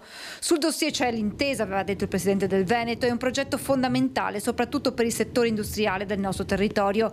Permette un accesso alle altre infrastrutture europee molto più agevole, può far fare a tutto il nord un passo in avanti fondamentale. Questo si inserisce nella strategia poi nel piano economico finanziario della concessionaria. È ovvio che il primo passo sarà la holding delle autostrade, che significherebbe portare in Veneto più di 400 milioni di euro all'anno in più da spendere in investimenti, in infrastrutture, in manutenzione delle strade, nuove infrastrutture. È un risultato importantissimo che grazie alla collaborazione tra la Regione del Veneto e il Governo riusciamo a portare a casa. Dopo anni di discussione, un accordo dei territori è un passaggio fondamentale, ha evidenziato Salvini. Ho parlato con Stefani, con Fugatti, sono d'accordo, li ho invitati al Ministero per entrare nel merito tecnico del progetto. Allora, Paolo Tonin, come commentiamo questo servizio? Ecco, sono risorse importanti, prego. Beh, credo che il fatto della Brescia-Padova sia ormai un fatto acquisito, insomma dovrebbe essere cosa già fatta. La Valdastico è ancora un ideogramma, diciamo. Certo che l'accordo fra Veneto e Trento, insomma, potrebbe anche sbloccare questa situazione. Io ricordo che c'è un'altra struttura che andrebbe veramente, due strutture direi, che collegherebbero anche in assenza della Valdastico il Veneto con il nord, quindi col Trentino, la Valsugana, che deve essere presa in mano e potenziata. Io ne parlo da 35 anni, perché quando finisco questo mandato sono 35 anni che faccio l'amministratore, insomma, no? E lì è un grossissimo problema da risolvere, almeno il collegamento da Limena, diciamo, a Bassano, alla Pedemontana, perché è un discorso vitale per il PIL di quelle nostre zone, unito a quello della statale del Santo, che anche quella è una strada nata vecchia, che però deve essere presa in mano, perché i flussi sono di un livello enorme. Da noi abbiamo quantificato 47.000 mezzi giorno, cioè per senso di marcia, che è una roba mostruosa, cioè la Valsugana. E quindi sono cose che devono essere prese in mano, perché si tratta di PIL, proprio di risorse per poi anche risolvere i problemi del sociale di cui abbiamo tanto parlato prima, insomma, no? Perché se ci sono le risorse le cose diventano un po' più facili. Paolo Tonin, come mai questo paese circondato dall'acqua, con porti meravigliosi, citiamo la Serenissima, visto che la Serenissima ha fatto grande il territorio, ma era nel mondo. E la ferrovia, perché non puntare anche in alternativa non solo su gomma ma su ferrovia e acqua, i meravigliosi porti che abbiamo, ecco, implementare la ferrovia, cosa ne pensa? Qui con me tu sfondi una porta strasfondata, cioè voglio dire, il nostro problema in Italia è proprio per i trasporti, il trasporto su gomma, che oggi viene anche alla luce ancora di più con i costi del gasolio che veramente oggi sono... Cioè lì si è trattato di scelte, io dico non giuste, non dico errate, ma non giuste fatte nel passato, ma cosa vuoi, c'è stata una nazione Italia che era frutto degli investimenti dei grandi industriali, e qui ricordo Iveco che puntava sicuramente ai camion, Fiat e quant'altro, con le risorse dei cittadini dirottate verso quel mondo là, sottraendole al mondo che dicevi te dell'acqua e delle ferrovie. Altro non c'è molto da dire, insomma, su questo. Queste sono scelte errate del passato che paghiamo pesantemente, paghiamo le come quello del nucleare e avanti. Ne abbiamo fatti di sbagli, ecco. Vorrei ricordare anche uno sbaglio di qualche giorno fa, insomma, il referendum, ma è un altro tema. Allora, è meglio che andiamo a passeggiare tra le grave di Ciano. Poi sentiamo cosa ne pensa Paolo Tonin e anche Donella Martignavo. Le grave di Ciano del Montello? Sì. Mamma mia, sono zone mie. Passeggiata grave Ciano.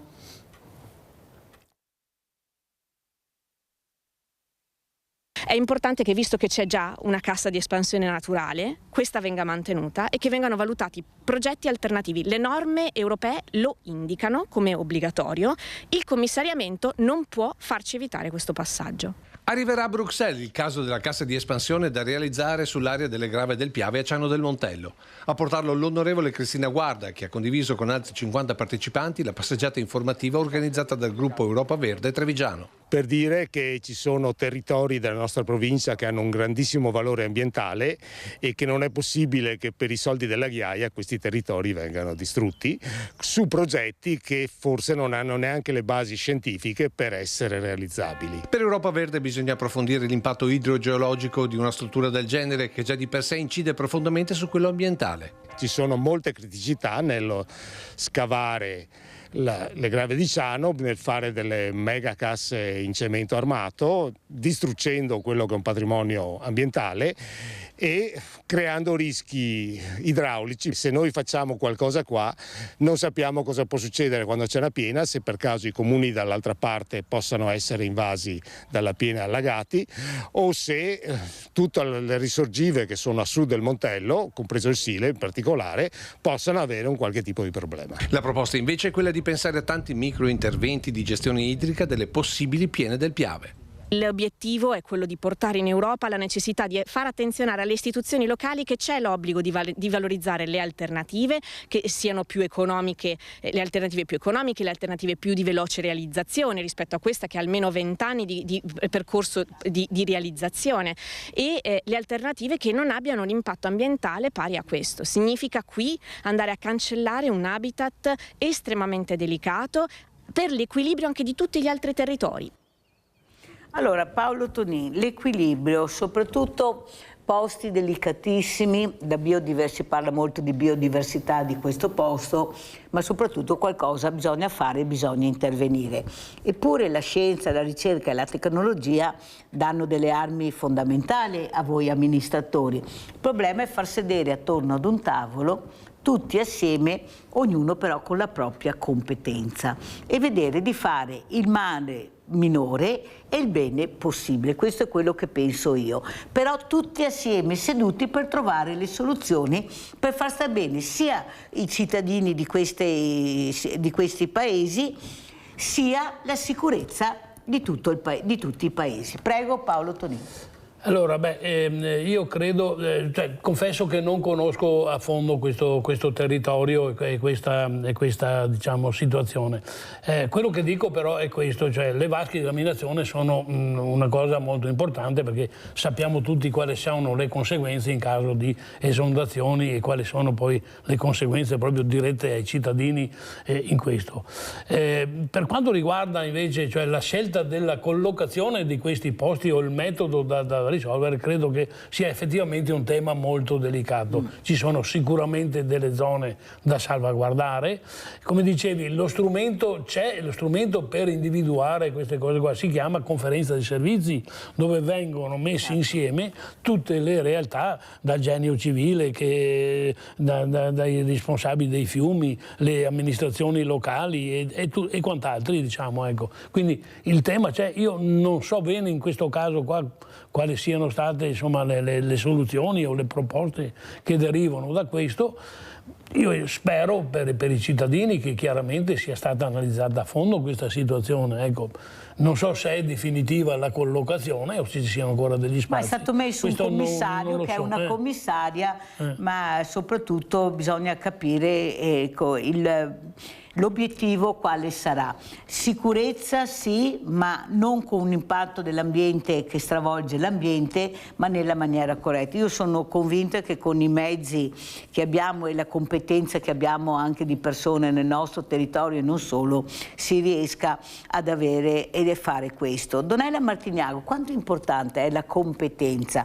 Anche per scrivere un libro ci vuole competenza.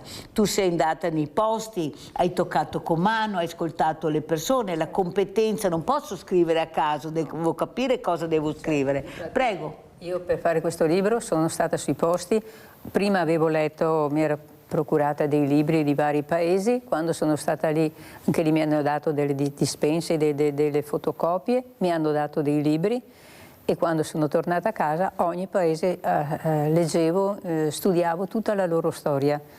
Ed è stato un lavoraccio, diciamo, perché studiare tutti i paesi da prima del 1000 è stato molto complicato. Quando studiavi questi paesi, cos'era che ti rimaneva impresso, che ti stimolava allo stesso tempo, penso anche ti commuoveva? Sono i nostri paesi, le nostre storie, le nostre tradizioni, i nostri luoghi. Io tante cose le ho imparate, di storia le ho imparate in quel periodo che studiavo. Sì, c'erano tante cose, diciamo, di sofferenza di questo popolo che aveva lavorato tanto per portare i loro paesi e la loro storia ai giorni d'oggi, ma non riusciva a mettere poi a far vivere il loro paese nonostante il terremoto, perché tanta è stata la solidarietà che hanno portato anche in fatto di soldi o d'altro a quei paesi, ma poi concretamente non è stato possibile fare più di tanto, perché si ricorda anche i messaggi che dicevano per televisione, 2 euro, adesso non ricordo il nome giusto. Cioè non si sa dove sono andati a finire i soldi? Tanti domandano, ma perché? Dove sono andati a finire?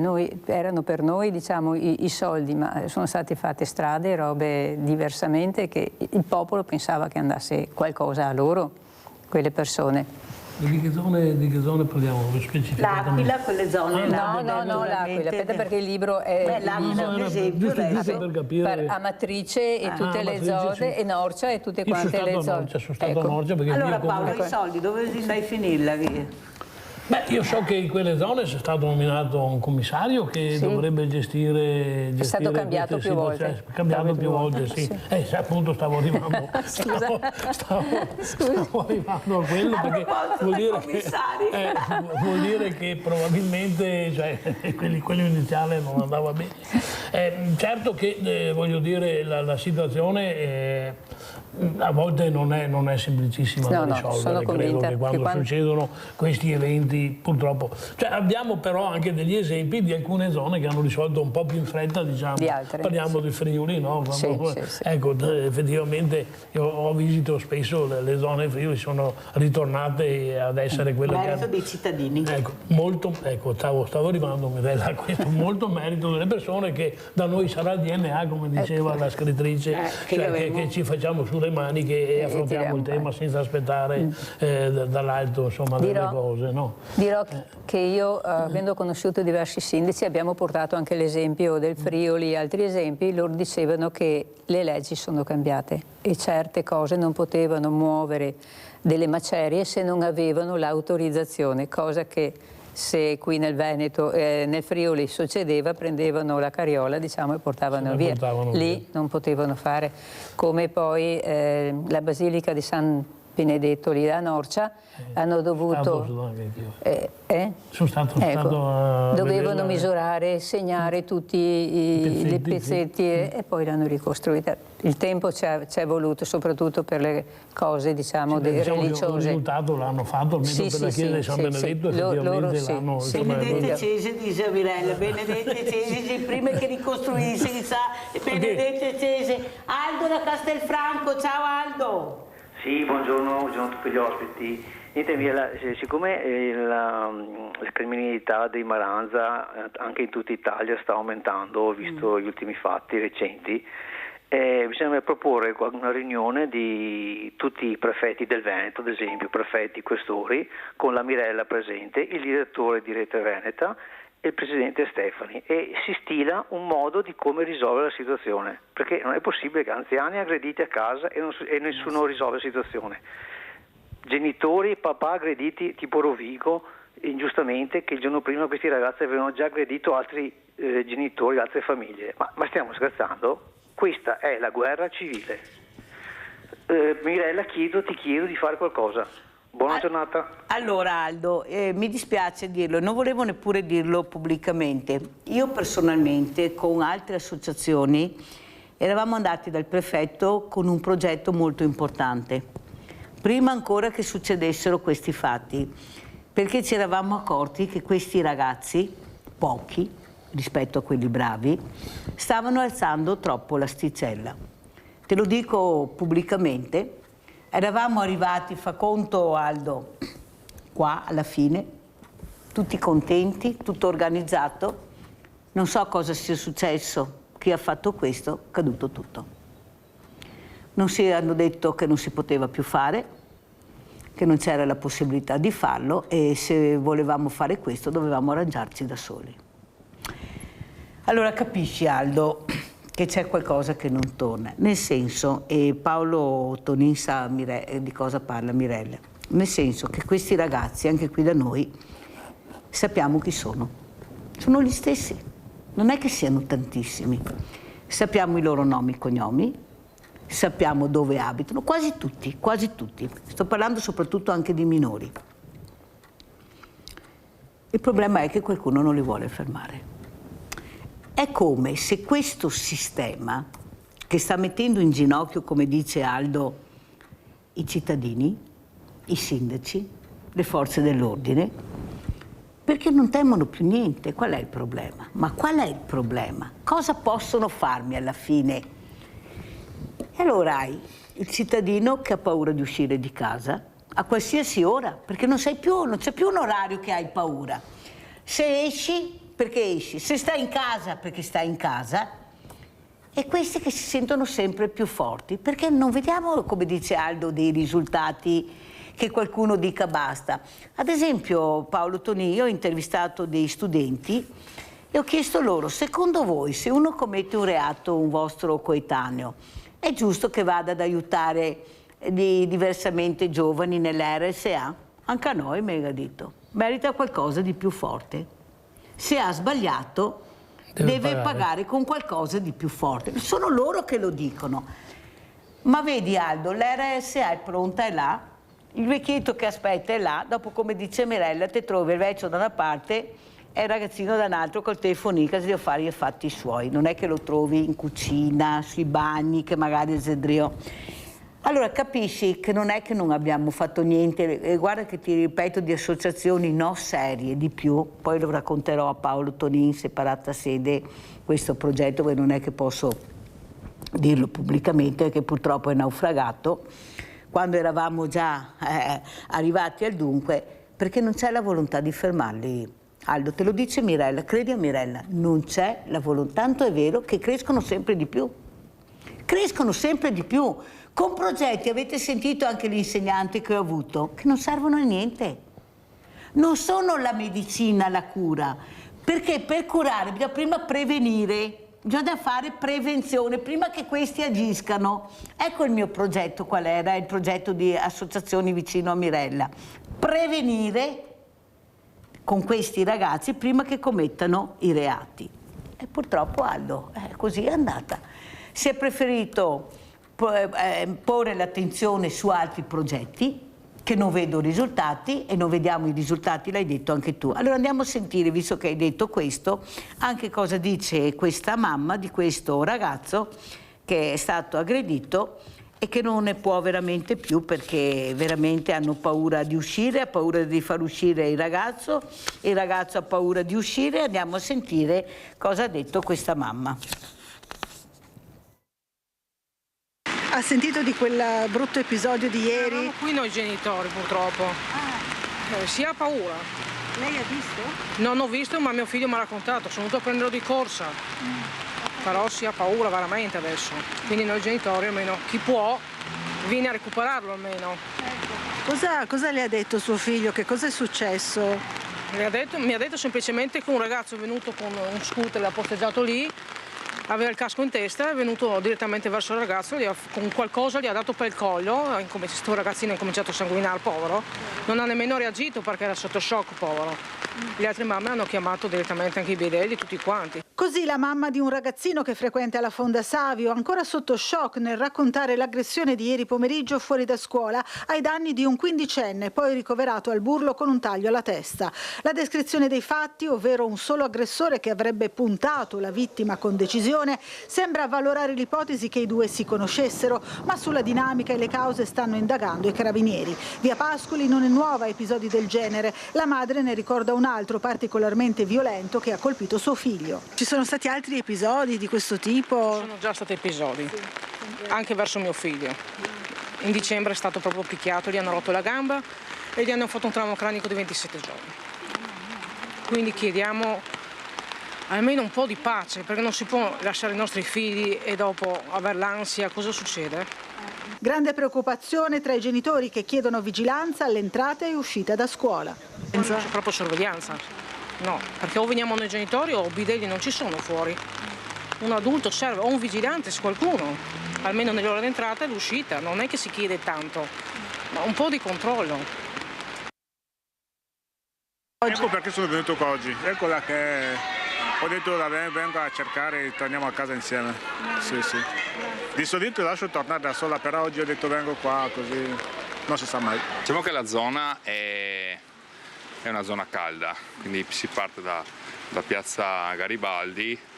Qui sinceramente siamo leggermente scostati, ma la tensione c'è, sì, la tensione c'è, soprattutto verso i più piccoli, verso i ragazzini. Così. Qui a Trieste non era mai queste cose, è venuto proprio un anno, anche due, di questo problema. Ieri sono entrata a prendere la bambina, però prima non c'era niente, dopo aver uscito c'era la folla delle persone, ho visto il ragazzino che sanguinava, sì. È preoccupata per quello che è successo?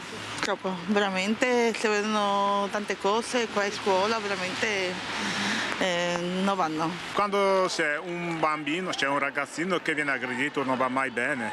Vivendo un po' in questa zona, ultimamente si nota che c'è un po' di casini in giro, diciamo così. Sì, c'è il problema c'è. Chiediamo controllo e supervisione perché veramente è un caos e poi c'è paura di portare i bambini a scuola o per le strade anche. Speriamo magari che le cose migliorino e vadano avanti, insomma, per bene. Avete capito perché parlavo di prevenzione? Non si può, perché stanno colpendo anche i più piccoli, adesso non va assolutamente bene, stanno calando adesso, e attenzione che stanno calando. Allora Paolo Tonin, cosa possiamo fare? Come possiamo cercare, come dice Aldo, è impossibile, è inammissibile continuare così, far finta di niente, vabbè. No, non si può, bisogna intervenire, prego. Allora, Aldo ha citato uno, credo che sia, ecco, prima mi chiedevi, Mirella, qual è una delle preoccupazioni più grosse. Ecco, ci giravo i problemi internazionali, un'altra delle preoccupazioni più grosse è proprio questa diciamo, nuova generazione che arrivano, e questi fatti che colpiscono proprio nell'intimo le persone, no? Perché riguardano i nostri ragazzi più giovani, i nostri figli. Allora il problema, secondo mio modestissimo parere, è questo: le cose vanno divise in due. Da una parte si tratta di ragazzi disadattati, spesso e volentieri figli di immigrati di generazioni diverse che non si sono ancora inseriti in un contesto sociale di un certo tipo. L'altro è i nostri ragazzi che oggi non sono più seguiti purtroppo dalle famiglie. Il problema grosso è che le nostre famiglie, che devono per forza di cose i genitori lavorare in due per riuscire a mantenere un livello di vita dignitoso, i figli sono spesso e volentieri affidati a chi? O ai nonni o abbandonati a se stessi, e quindi alle televisioni, ai telefonini, ai social, dove passa di tutto. Cioè, credo che effettivamente il problema da affrontare sia quello. Quindi, poi tu parlavi del prevenire. Il prevenire è chiaramente la cura che c'è, perché se riusciamo a intervenire sui ragazzi prima che arrivino ad essere organizzati in bande che aggrediscono, cioè il fatto della Toscana, di Massa Carrara, di quel signore ucciso perché ha detto ai ragazzi di non gettare le bottiglie alle vetrine, cioè è un dramma di natura nazionale, ma davvero un dramma di dimensioni immense. Cioè, dobbiamo per forza di cose tutti riuscire ad entrare nelle filosofie, nella maniera di vita di questi ragazzi qua. Quelli che sono da isolare vanno isolati, costi quel che costi, perché c'è una fazione, io qualcuno lo conosco, sono irrecuperabili. Quelli vanno isolati, certo, ma il resto bisogna prevenirlo, il resto bisogna andare a lavorare, e credo che quello che mi dicevi tu sia pesantissimo, cioè bloccare dei progetti di prevenzione che coinvolgono i ragazzi, i nostri giovani, sia delittuoso. Meno male. No, perché io non volevo dirlo, ma mi sembra che hanno sposato dei progetti che al momento non portano niente, almeno provare se quel progetto avrebbe portato a qualcosa, iniziare. Andiamo a vedere questo nuovo ride, stai attento Aldo, perché visto cosa era successo e cosa avevano fatto, sono ritornati e hanno distrutto la canottiere a Mestre. Andiamo a vedere. Era piena di sedie, di mobili, di quadri, di una miriade di trofei, coppe di tutti i tipi. Era la nostra sala di rappresentanza dove facciamo gli eventi. Ora non è rimasto più nulla. Il polo nautico di San Giuliano di Mestre è stato preso di mira dai vandali per la seconda volta in meno di una settimana, ma in questo caso il colpo è stato ben più pesante. Un colpo, evidenzia il vicepresidente, soprattutto nei confronti dei tanti ragazzi che ogni giorno si allenano e mettono il cuore in ciò che fanno. Un colpo al simbolo. Sradicate le finestre, un televisore, coppe, trofei, i tamburi delle squadre di Dragon Boat femminile, staccati i tubi dei lavandini dei bagni provocando un allagamento. Le piastrelle distrutte probabilmente dal peso dei mobili gettati in acqua insieme al resto. Nulla è stato rubato. Abbiamo cominciato subito, io per primo, con un barchino a cercare di recuperare quello che c'era in acqua, sia per recuperarlo, sia perché anche rappresentano un pericolo per la navigazione. E siamo ancora tuttora dietro, il pontile adesso è pieno di roba recuperata, adesso sono arrivati anche i pompieri, appunto perché è anche pericoloso quello che c'è sotto d'acqua. Poi dovremo aspettare la bassa marea per vedere di recuperare anche le nostre coppe, i nostri trofei, perché li vogliamo indietro. Sembra ormai chiaro che non si tratti di atti vandalici fini a se stessi, nonostante il polo sia sorvegliato da una ditta di vigilanza, ma in questo caso hanno agito quando i controlli erano già stati eseguiti. È un atto chiaramente intimidatorio. Noi qui ci siamo, noi qui restiamo e noi qui continuiamo a controllare che la gente si muova in maniera corretta e rispettosa di noi e soprattutto della laguna. Probabilmente per le continue denunce e segnalazioni contro i barchini che sfrecciano in laguna. Hanno tolto via una bella parte della storia della società, perché qua dentro c'erano coppe, successi e immagini del percorso della società. Quindi è una cosa grave. È chiaro che il polo nautico nella sua generalità è di una fragilità incredibile. Quindi l'unico appello che posso fare è chiedere l'ausilio di tutte le forze pubbliche per un controllo più stretto di questo territorio. Dateci una mano, dobbiamo ricomprare un sacco di cose che sono scomparse. Non possiamo purtroppo ricomprare i trofei, però il televisore, l'impianto audio, le sedie, i tavoli, tutte cose che sono scomparse e che dovremmo ricomprare perché questa sala dovrà tornare in funzione. La stima dei danni è da quantificare. Sul posto sono tornati i carabinieri che stanno indagando per trovare i responsabili. Allora abbiamo Adriana da Padova. Ciao Adriana. Mirella, buongiorno e buongiorno ai suoi ospiti. Quante cose messe sulla bilancia stamattina. Sì. Infatti io insisto sempre sul capire il funzionamento dei nuovi ATS. Perché qua non riesco a capire niente, sto attenta, cerco di studiare, di informarmi, ma come andranno a finire questi ATS inventati dalla Lega? Ecco, questo vorrei saperlo, perché potevano lasciare i servizi sociali come erano prima, no, devono fare gli ATS, che scombina tutto, sono un po' arrabbiata, mi capisci un po'. E poi i fondi che mancano anche per la prevenzione qua nel Veneto, perché certe cose si potrebbero mettere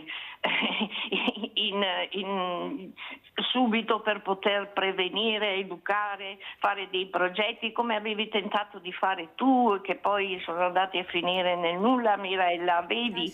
Noi veneti siamo pieni di debiti, lo sai bene. Perché se cominciamo da tutti i soldi spesi per le Olimpiadi, e sono miliardi, e poi i supercosti tutti spalmati sui cittadini, perché le ditte, quindi i supercosti li hanno fatti spalmare i cittadini che paghiamo noi e anche noi veneti. Abbiamo un contratto di concessione della Pedemontana che ci strozza, perché ogni anno noi dobbiamo pagare come veneti la società privata delle autostrade, e sia che si prendano i pedaggi sia che non si incassino. Noi dobbiamo pagare tutti gli anni, per 39 anni dobbiamo pagare questo debito, quindi come siamo messi come soldi noi veneti? E poi ci dicono che manca questo, non possiamo fare l'altro, per forza. Se dobbiamo pagare su cose che non riguardano le persone, le necessità vitali delle persone, anziani, vecchi, tutto, come possiamo fare? Le aziende se ne vanno, chiudono le attività perché strozzati, per forza, non c'è più un Veneto che riparte. Qui veramente sembra ci sia una strategia della tensione, perché ci devono mettere ad avere paura. E questo è bruttissimo, perché ci stanno rovinando così.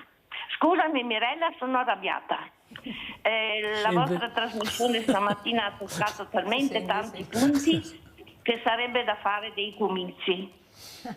Vi saluto tutti e scusatemi. Buona giornata. Allora, non dovete scusarvi, la faccio per voi la trasmissione. So che vi interessano perché porto dei temi attuali che vi riguardano direttamente, anche se non sono del territorio, ma poi riguardano alla fine sempre la famosa catena di Sant'Antonio, no, che tutto unisce. Allora, Paolo Tonin, cosa rispondiamo alla nostra Adriana molto arrabbiata? I temi che ha toccato sono temi che stanno a cuore anche a Paolo Tonin, lo diceva anche prima. Certo, allora con Adriana non condivido certamente tutto quello che ha detto, anche perché da amministratore poi non è che si può guardare in un'unica direzione, diciamo, no?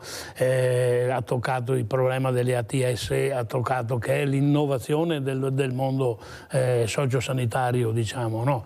Io stesso che anche ieri ho avuto un collegamento comincio a capirci qualcosina adesso, è molto innovativa la situazione, ma credo che sia necessario organizzarli in maniera un po' differenziata, proprio per diciamo, divulgare meglio le risorse che ci sono. Ecco, un'organizzazione che va a organizzare la ripartizione delle risorse tra la disabilità, la dipendenza e l'anzianità, tutte cose che vanno organizzate in una maniera diversa, diciamo, con vari capi settore in ogni cosa, con le assistenti sociali specifiche, quindi io la vedo come un fatto positivo, certo che va organizzato e ci vuole, come sempre, purtroppo, del tempo.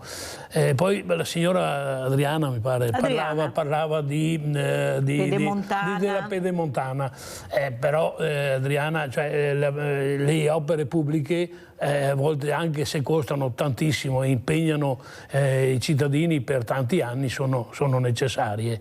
Io credo che l'investimento della Pedemontana, ne parlo perché abito proprio nelle zone limitrofe, porteranno sicuramente dei benefici, perché dobbiamo analizzare le situazioni per quello che sono, un incremento del traffico costante, degli orari di percorrenza spaventosi. Io mi ricordo quando si parlava del passante di Mestre, no? Ai tempi polemiche infinite. Oggi io l'ho fatto per venire qua da te, Mirella, credo che sia una delle risorse che è stata fatta. Voglio dire, purtroppo bisogna guardare anche avanti, insomma, nel senso che bisogna guardare al futuro. Le Olimpiadi, ne parlavo prima a microfoni spenti con la Mirella, io personalmente non la vedo come dei soldi gettati al vento. Sono stati dei soldi che hanno dato una visibilità al nostro territorio, anche veneto, anzi soprattutto veneto, non indifferente. Abbiamo avuto il mondo che ha visto gli occhi puntati su di noi per anni, e i ritorni li avremo in termini di turisti, in termini di opere che sono state realizzate. È chiaro che tutto sempre e subito non è tutto giusto e non è mai tutto sbagliato, quindi vorrei invitare così a un po' di positività. Diciamo, è questo. Dura però non abbiamo alternative, Mirella. Il problema è, Paolo Tonin, che noi vorremmo anche capire, siccome stati sono soldi pubblici, parlo in generale adesso, le entrate e le uscite, perché è troppo comodo dire vai nel sito, vai a vedere, vatti nel sito a vedere, spiegami qua a voi entrate e uscite del popolo italiano, perché anche il novantenne, che sia ancora lucido e che paga le tasse. Stai parlando con uno che è quasi analfabeta dei social. Ecco, bravo. Ha diritto di capire i suoi soldi dove vanno a finire. Ma perché non c'è mai trasparenza sulle entrate e le uscite di questo paese? Perché, io ripeto, per chi ha bisogno non che sia mai niente, per chi che non ha bisogno che sia sempre tutto. Allora mettiamo prima la politica, con stipendi, di tutto e di più. Qual è il problema? Problemi zero. Parliamo di reversibilità. Al politico che c'è stata intera che ha cavata via tutta, dimezzata.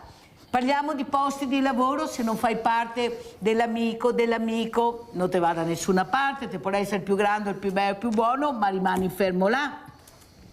I bandi, parliamo di bandi pubblici, chi è che vince i bandi pubblici? Andiamo a vedere come mai Come mai? Facciamo i nomi e i cognomi?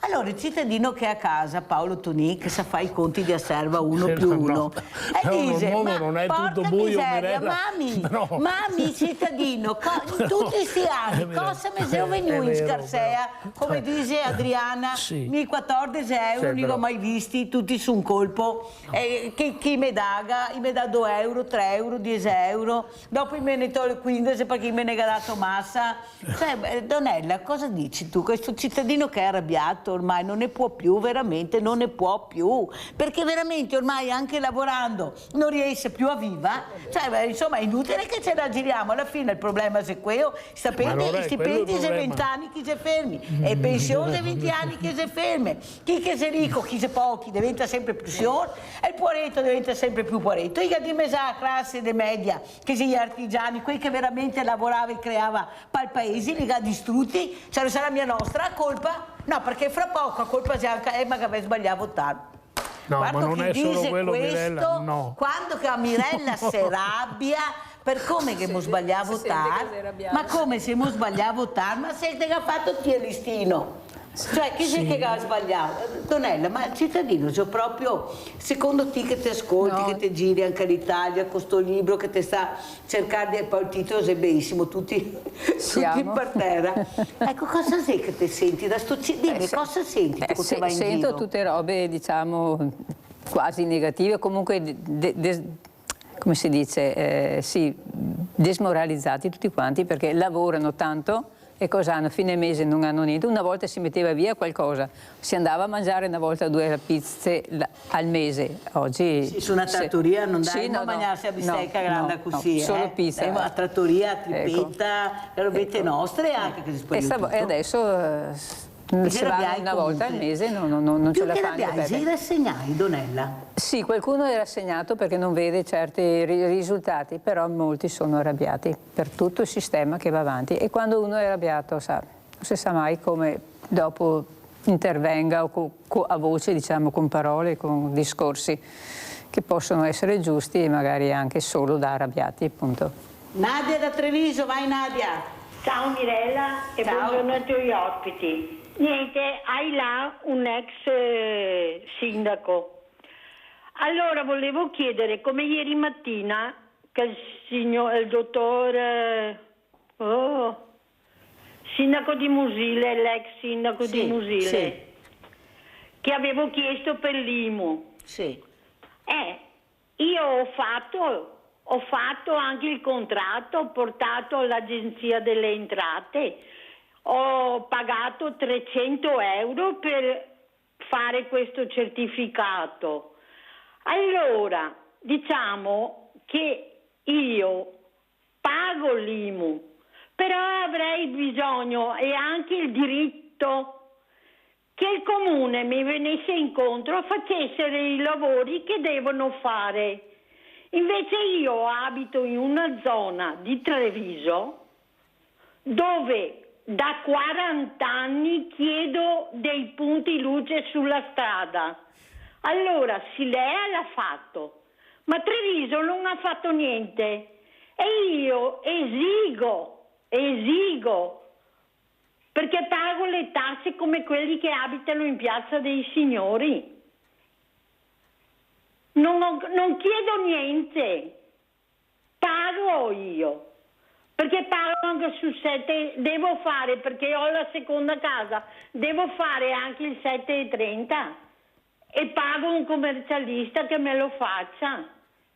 E queste spese si incidono in una famiglia con una pensione, invalidità. Ma cosa stanno facendo? Per noi non fanno niente. Sono delusa del sindaco Conte, delusissima. E non andrò più a votare per Treviso. Guarda, proprio sono indignata. Perché anche la fine che hai fatto tu con la Villa Margherita. Ma il comune deve stare con i cittadini, perché l'abbiamo votato e esigo che vengano fatti dei lavori. Grazie, arrivederci e buona giornata. Grazie a te, cara Nadia, grazie anche per il sostegno. Mi vogliono bene, Paolo, mi vogliono bene e sanno che quando cerco di fare qualcosa, però, sì, è vero. Sai che ti voglio bene. Se non ti salissi qua. Ma detto questo, il problema è che il bello è che avevamo cercato anche di unire le forze con tante associazioni per cercare di dare risposte alla comunità, di mettere insieme i diversamente giovani, i giovani diversamente agili. Devo ancora ricevere risposta perché non sono più là, quando invece il sindaco aveva detto che quelle porte non sarebbero state più chiuse. Io capisco che magari c'è il problema dell'agibilità, ma tu mi incontri, mi spieghi, mi dici e prima di chiudere vediamo un attimo di trovare la soluzione. Ecco, io non avevo mai chiesto un centesimo, mai, mi ero sempre arrangiata con le associazioni. All'interno eravamo più di 20 associazioni, comprese scuole, comprese RSA. Capisci che la gente a casa sente perché io faccio vedere quello che facciamo, no? Che facciamo assieme, non è Mirella, sono tante associazioni. Abbiamo creato il villaggio delle associazioni, eravamo 120 associazioni, non una, 120 associazioni che cercavano di fare squadra. Niente da fare. Qualcuno sta roba di mettere assieme dà fastidio, come che crea squilibrio in politica, crea squilibrio. Comunque Nadia si va avanti, sapete che noi andiamo sempre, sempre avanti. Quello che però giustamente Nadia dice, vorrei anche capire come fare, perché non è che sia così, se ho pagato 300 euro, non vedo risultati, cos'è sto IMU, sta roba, ste tasse che delle volte, ma se è un terreno agricolo, perché devo pagare l'IMU se non ho rendita? No? Perché per me hai sempre un terreno agricolo, ma è una rendita, anche se non hai piantato niente. Ti metto poco, ma qualcosina lo devi pagare. Cioè qua non sa più dove tassare a povera gente. Ma qui che ha tanti scheghi, se mi ha problemi, ti va dal commercialista che ciappa qua le carte, metti posto tutto, guarda che voglio pagare manco che se polo o niente. E allora Paolo, sto cittadino che ascolta e che paga e che dice ma... Allora, io dovrei essere un po' impopolare per rispondere a queste cose qua. Allora, innanzitutto un consiglio alla signora Adriana? No? Nadia. Signora Nadia. Ecco, mi parlava dei punti luce, no? Di città. Chiedo, perché non so naturalmente, se magari è stata inoltrata una richiesta formale per questi punti luce. No, se andai anche a casa sua a bere il caffè, lo posso dire perché lo ha detto pubblico. Tutti quanti se andai a casa sua chi di dovere a bere il caffè, perciò... Io sono ancora andato, magari ci provo ad andare, magari avrà anche un buon caffè. Ecco, fa anche un buon caffè. Fa un buon caffè. Sì, tutti sono andati a bere il caffè con promesse che poi non mantenute. Questo non lo sapevo. Comunque, vedremo, faremo, miglioreremo. Inoltrare magari una domanda formale, diciamo, di questa roba qua, bene? Perché in tanti casi, anche a me succede che mi chiedo, ma il punto luce che sì, ma hai mandato un protocollo? Sì, no, Nadia fa tutto. Nadia fa tutto. Bene, detto questo, purtroppo per Nadia o anche per me in certi casi alcuni cittadini vengono a chiedere, cioè è chiaro che il punto luce lo vorremmo tutti di fronte a casa nostra, tutti, e non è possibile mettere i punti luce a casa sua di tutti. Questo te lo dico perché intanto c'è una legge sull'inquinamento luminoso. Cioè, c'è una legge per cui più di tanti punti luci non possono essere messi e di solito vengono messi nei centri, cioè è chiaro che le zone un po' meno di campagna e così via non possono essere inseriti dappertutto. È chiaro che a volte non si riesce, non conosco il caso di Nadia naturalmente, per cui non mi posso... Nadia verrà anche Paolo Tonini a bere il caffè a casa tua, così te fa... Se è un caffè io vendo caffè, quindi in mia vita anche, cioè, vuol dire, Nadia, mi auguro che abbia un caffè buono. Un rappresentante politico verrà a casa tua, oltre agli altri che sono venuti, vieni anche a Iucchi, ci vedremo la prossima volta. Se sto punto luce, dopo 40 anni riuscimo a farlo su una delle zone più belle che abbiamo a Treviso. Magari, ecco, alla prima occasione che incontro Mario Conte glielo dico, c'è la signora Nadia incazzata con te come una iena. Vediamo se questo riesce. Adesso andiamo a Jesolo, allora andiamo da Adriana a Jesolo. Ciao Adriana. Buongiorno Mirella, buongiorno ai suoi ospiti. Volevo dire una cosa per quelli che abbiate denunciato prima, quegli ragazzi che fanno disastro e quella casa che hanno messo a posto a Treviso, veramente una vergogna che hanno fatto. Però c'è soluzione per questo.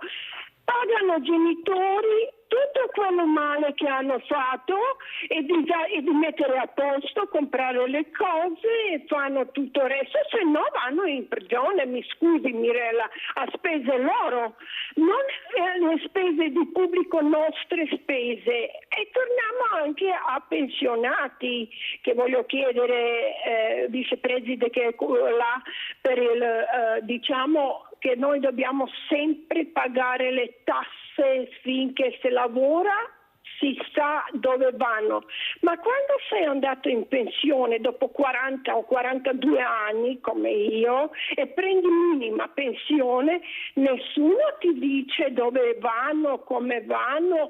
Importante è che siamo diventati bancomat per loro, per INPS. Diciamo per INPS, non per un altro. Per INPS prendano soldi come vogliono, quando vogliono, anche se non prendi pensione a novembre perché devi pagare il modello 730, non importa che tu non ne hai per vivere, l'importante è pagare tutto. Ma dove siamo arrivati, Mirella? Io non dico che non si deve fare contributi solo versati, che non si devono pagare le tasse, ma ci sono modi di usare le nostre pensioni. Vogliamo sapere. Non solo prendere soldi e fai quello che vuoi tu come le tasche sue. Sono soldi pubblici e si devono rispettare. E i giovani devono trovare lavoro. E social si deve cancellare. E mamme che vengono in supermercati già danno, per stare tranquilli di chiacchierare tra di loro, danno telefoni ai suoi piccinini che non hanno neanche un anno per stare tranquilli. Ecco, quello è il discorso, che dipende da genitori, di casa, non di insegnanti che non possono fare tante cose in scuola. Grazie cara Adriana, grazie, devo chiudere perché devo andare in pubblicità, non so se i miei ospiti vogliono rimanere ancora un pochino, se devono andare via dopo glielo chiederò, però adesso devo assolutamente andare in pubblicità perché c'è un altro ospite che sta aspettando. Pubblicità.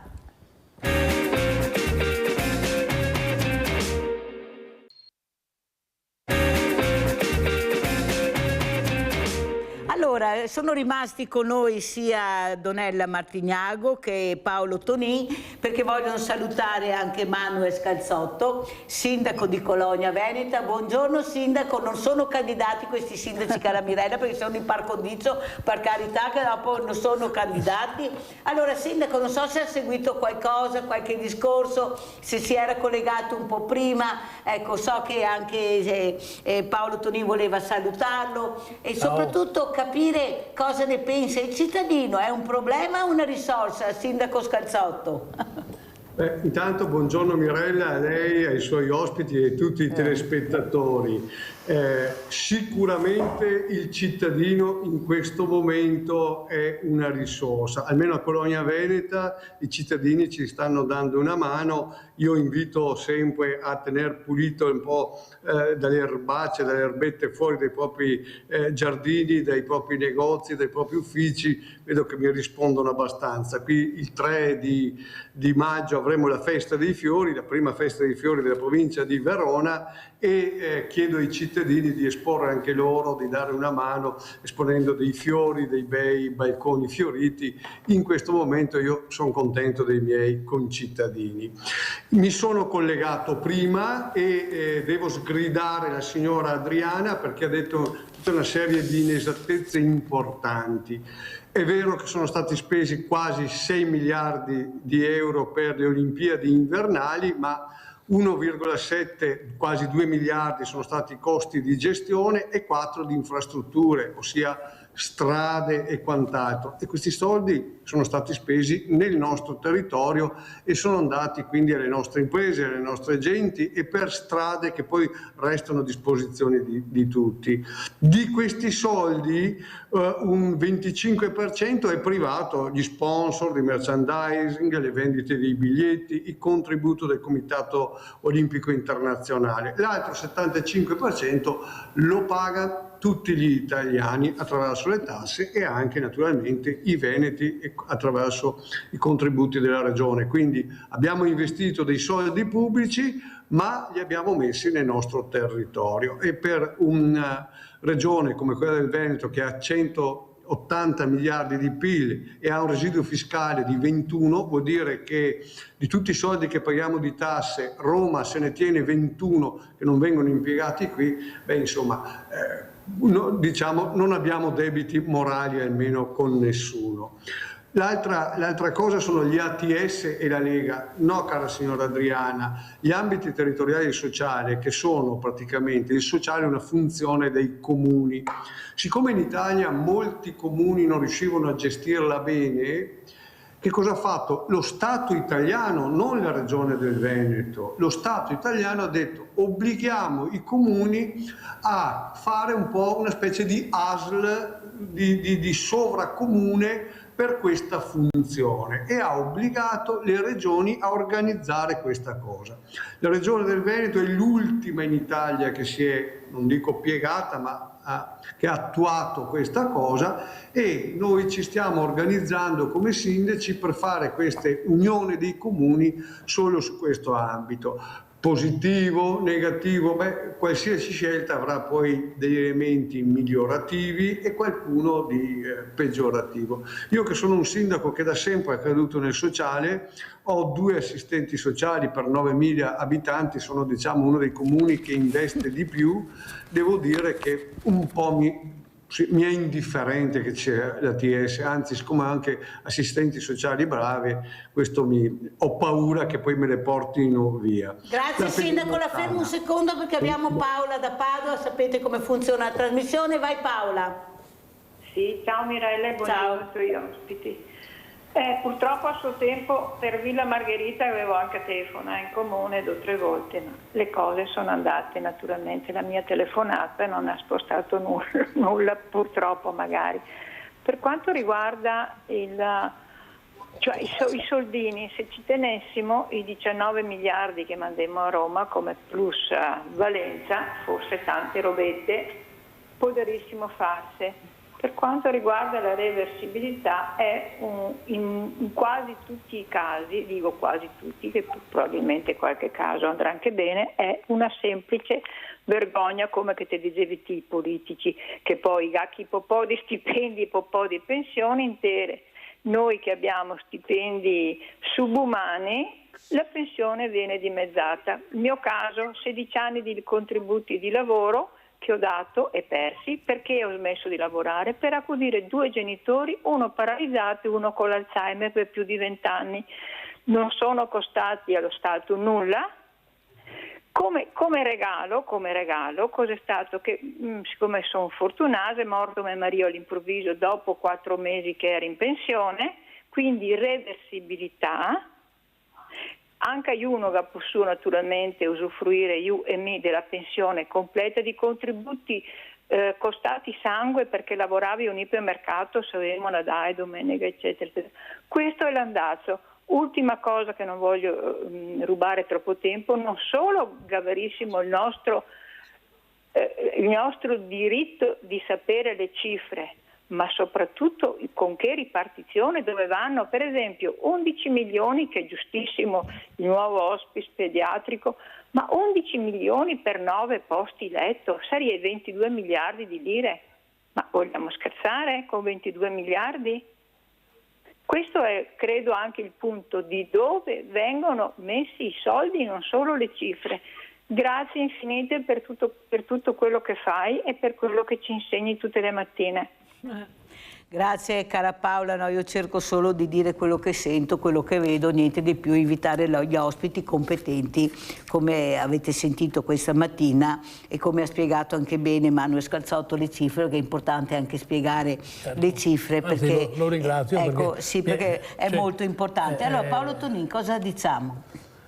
Diciamo che intanto ringrazio appunto Manuel perché si vede che ha avuto il tempo di informarsi su quello che mi era stato contestato prima e quindi sono cifre davvero che sono importanti e che erano riferite alle Olimpiadi e che come condivido con lui insomma il beneficio che porteranno sicuramente le Olimpiadi anche in base agli investimenti che effettivamente sono stati fatti ma che porteranno anche frutto e agli ATS che è la nuova realtà sociosanitaria che stiamo mettendo insieme quindi quello è un allargamento delle competenze rispetto adesso. Lui ha un comune con due assistenti sociali, io ne ho uno con una, cioè per dire, quindi davvero avere più risorse da mettere insieme o condividere alcuni temi credo sia fondamentale. Ecco questo. Sindaco Scalzotto, non è che ci sia la possibilità, sa che Mirella qualche volta parla male, è peccato, ma delle volte ci si azzecca,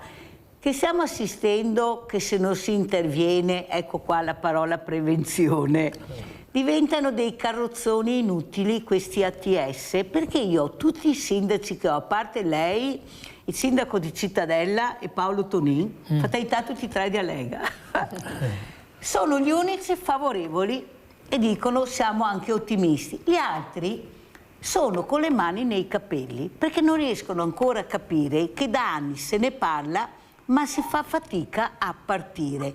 Si è partiti in ritardo, pochissimi rispetto a tutti quelli che dovevano partire, ma soprattutto il problema è e chi mettiamo dentro a queste.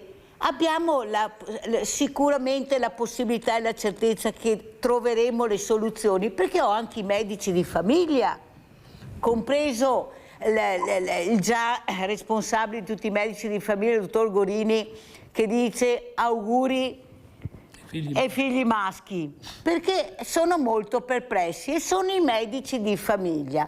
Allora, sindaco Scalzotto, se i medici di famiglia, la maggioranza parlo, non tutti, io parlo alla maggioranza, dicono quando sono, perché la Mirella li invita sempre, sono perplessi, oppure addirittura dicono no, io da quel posto, anche se non mi muovo perché me lo sono creato, funziona bene, io rimango qui, tanto è vero che la parola che ha detto Paolo Tonin, volontariato, hanno dovuto metterla perché c'è qualcosa che non torna.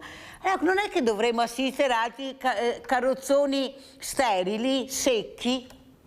Allora io dirò una cosa adesso antipaticissima, i sindaci che sono contenti dell'ATS sono quelli che hanno lavorato non bene o che hanno i servizi che non lavorano bene. Per chi è contento del proprio servizio, riesce a darlo, raggiungere i cittadini, ha solo timore che sia un carrozzone, buttare via soldi per non riuscire a fare quello che già sta facendo bene adesso. Però di fatto è un sistema che va a migliorare, diciamo così, quei sindaci che sono stati più indietro.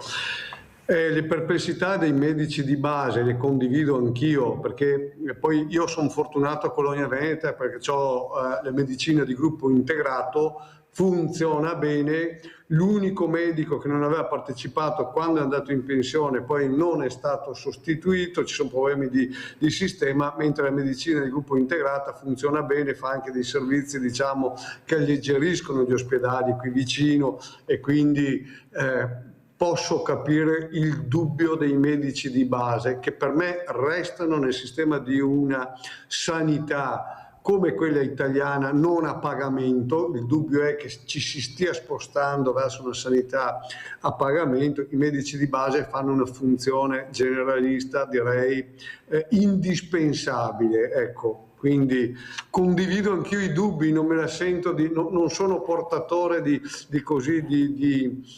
un beneficio per queste nuove iniziative. Poi però da amministratore dico che noi amministratori veneti, spezzo una lancia a favore anche di Paolo, ci impegniamo tantissimo perché i 2 spiccioli che prendiamo siamo veramente H24 a disposizione dei nostri cittadini, e lo spirito è quello di aiutarci e trovare l'organizzazione migliore.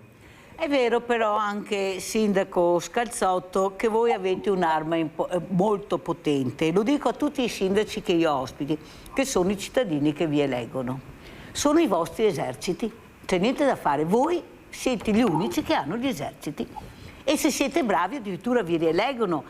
Siete il condottiero, ma l'esercito vi segue. Il problema è che questi sindaci, quasi tutti, mi dicono, non siamo ascoltati. Avete fatto l'unione dei sindaci, vi siete messi assieme, allora io dico o siete troppo tiepidi e magari dovete diventare più rock, perché a sto punto quando io sento il sindaco che dice Mirella ma anche i nostri non mi ascolta, non li vedo mai, non mi danno risposte, il cittadino che è a casa, che è il vostro esercito, dice ma il mio sindaco povero, cosa ho da fare ora? Se anche lui stesso dice i miei non mi ascoltano, non li vedo, non mi rispondono al telefono. Questo è il grande problema, che a mio avviso siete troppo, Paolo Tonin, o tiepidi o avete il problema della segreteria, perché dovete rispondere alla segreteria, e se la segreteria dice guarda non partire perché non bisogna partire, bisogna che stai in casa. Allora il cittadino invece ha fiducia in voi, perché siete l'unica fonte di ascolto che ha, perché è vero, perché vi fermano per strada, perché fate parte della famiglia, non siete il senatore o l'onorevole che ha sempre sto telefonino intaccato, che forse dico anche a voi altri che forse è meglio anche di no perché lo vede. Siete gli unici che quando il cittadino, dicevo prima a Paolo Tonin, è ascoltato, cioè non è che sempre voglia denaro, voglia chissà cosa, vuole essere ascoltato, ma l'ascolto ci deve essere, non è... Loro sentono se voi li ascoltate e voi li ascoltate, quasi tutti, devo dire la verità. Anzi, i sindaci giovani tanto di cappello, perché veramente ce la stanno mettendo tutta. Ma allora, come mai non vi ascoltano? Avete fatto l'unione dei sindaci, avete fatto di tutto e di più, ma il cittadino, avete sentito le telefonate di questa mattina e non ci siamo. Non ci siamo. In più siete quelli meno pagati, quelli con più responsabilità. Mi ricordo quando ho avuto il sindaco di Trissino con la famosa Miteni, che poveretto che tocca a pagare tutti i sbagli che ha fatto gli altri, si è terrorizzato perché lui è responsabile. Cioè vi hanno passato tutti i cerini senza darvi il sostegno, o sbaglio Paolo? Sì, allora non è che non c'è, allora vorrei così fare un po' di pianificazione su questa questo.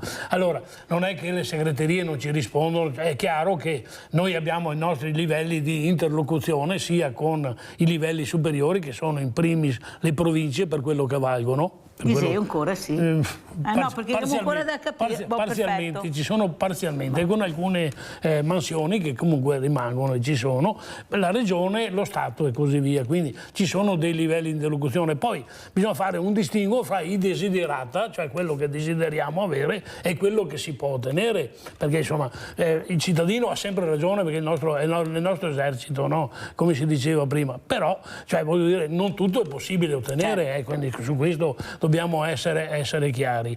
Per cui ci vogliono dei tempi, le organizzazioni che ci sono, tipo gli ATS o le case di comunità o la nuova sanità, sicuramente non sarà tutto semplice, non sarà tutto facile, si parlava prima dei medici e così via, che favoriti quelli come del sindaco di Cologna Veneta, che sono già organizzati fra di loro, gli altri si organizzeranno, però non hanno alternative neanche loro. È chiaro che il medico che già ha un suo ambulatorio, che sta bene così, che fa le sue ore e così via, è un po', gli basterebbe così, diciamo, no? Però si deve anche impegnare, perché il suo è una funzione pubblica e deve partecipare a queste cose qua. Se non lo faranno per volontariato, bisognerà in qualche maniera portarli a farlo. Giusy, vai Giusy.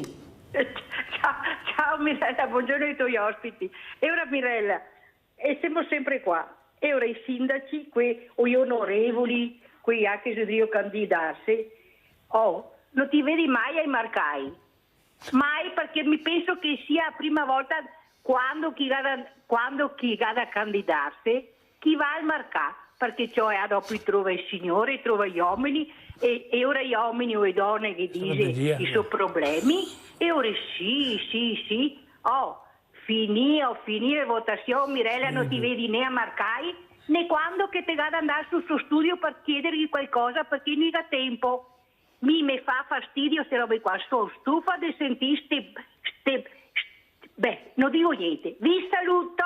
Ciao Giusy, li vediamo quando hanno bisogno, perché il voto è fondamentale, perché per essere eletto che vuole i voti, anche un voto è importante. Non parlava dei sindaci, non parlava di onorevoli. È un'altra roba, ma io ci vado tutti i sabati al mercato del mio paese per quello. Infatti i sindaci sono quelli che credo che allora Donella, cosa vuoi dire tu dopo aver sentito da cittadina, da scrittrice, da persona sensibile che ha a cuore anche i temi non solo del tuo territorio ma di tutta l'Italia? I problemi sono tanti, nominarli un po' non saprei cosa dire. Certo che bisognerà fare una selezione e portare avanti soprattutto i problemi delle persone più deboli, questo sì. Sindaco Scarzotto, ha sentito i problemi dei cittadini che sono persone di buon senso, sono persone, guardi, veramente, io dicevo oggi che ho il banco solidale aperto, è veramente una stretta al cuore perché non ho delinquenti o barboni, ho persone per bene, famiglie, pensionati,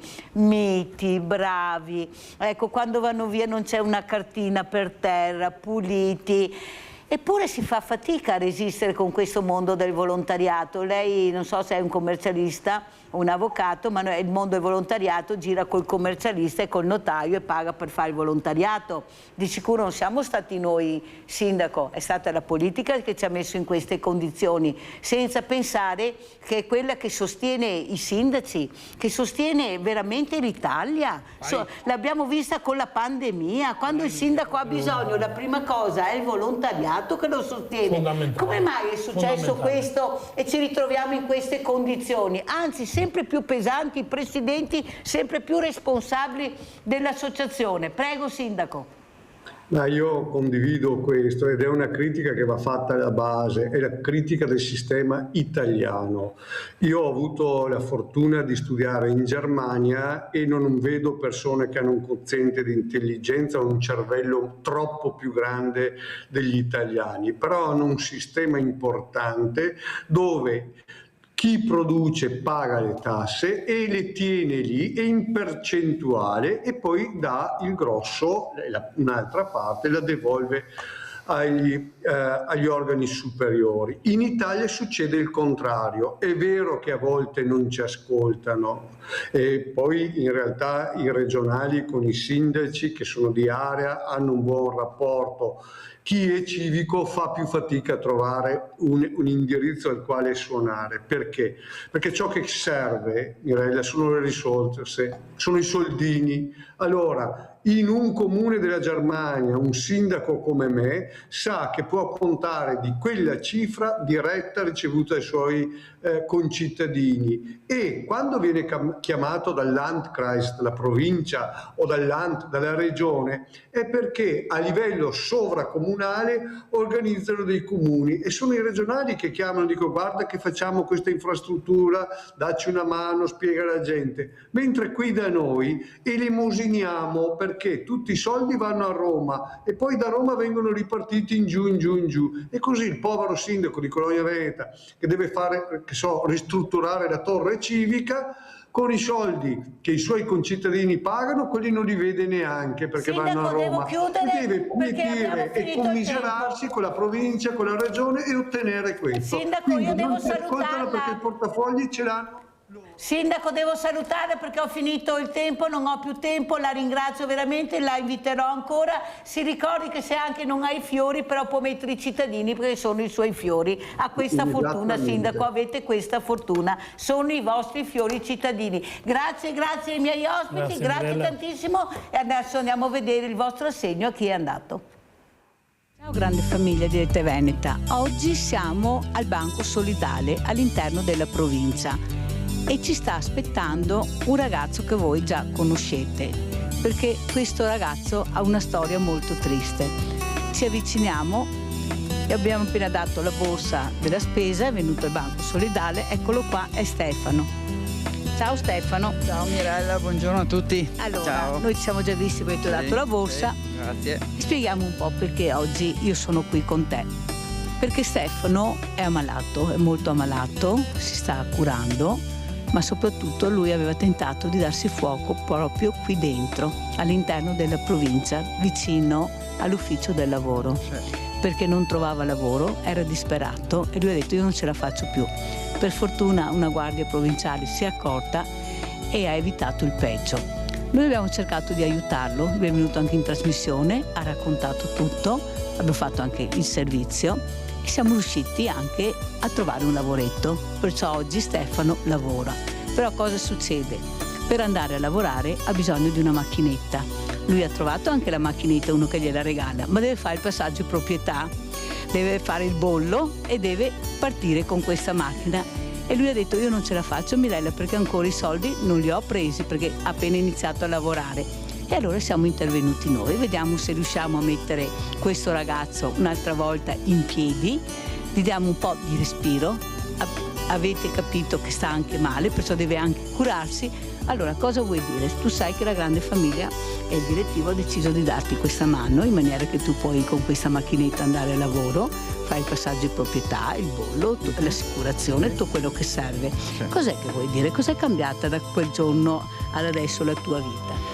Allora intanto un grazie di cuore proprio a te Mirelle e a tutto lo staff che c'è dietro di te. E è cambiata radicalmente perché io da 3 anni non lavoravo, venivo a chiedere lavoro qua, andavo a chiedere in comune, agenzie, tutte le agenzie sono iscritto dappertutto, ma promesse, ma lavoro zero. Finché appunto arrivato proprio all'ultimo sono venuto qua e gli ho detto mi ascoltate come Dio comanda, se no io mi do fuoco. L'è intervenuto il signore della sicurezza, mi hanno calmato, però alla fine non è cambiato nulla. Fino a che sono andato a casa e mi è venuto in mente avendo visto la Mirella qualche volta in trasmissione, ho detto aspetta che l'ultima spiaggia provo a chiamare questa Rete Veneta.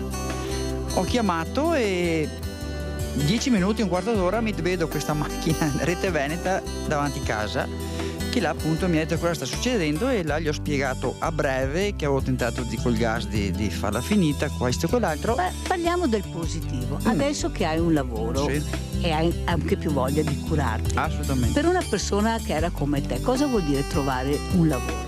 Allora, intanto ti senti un uomo con dignità, perché un uomo senza lavoro, io la penso così, è brutto. Adesso hai il tuo lavoro, ti alzi motivato, vai a lavorare, sai che in caso di difficoltà non sei solo, ma esempio la Mirella o chi di voi, qualcuno che ti sta una parola, no per sodio, anche una parola. E dopo questo aiuto che è stato concreto, non come tante istituzioni che promettono e non fanno nulla. Io sono venuto da Mirella, in giro di un mese lavoro, la spesa, e se ho bisogno di qualcosa, anche di conforto, anche di 2 parole, disponibile. È cambiata dal giorno alla notte. Allora guarda, abbiamo deciso questa benedetta macchinetta che parta, perché se non parte la macchinetta non parte niente. Allora, questo è l'assegno della grande famiglia, in maniera che così puoi pagarti l'assicurazione, grazie, puoi pagarti tutto. Grazie mille, Madonna, grazie. Grazie Mirella, veramente di cuore.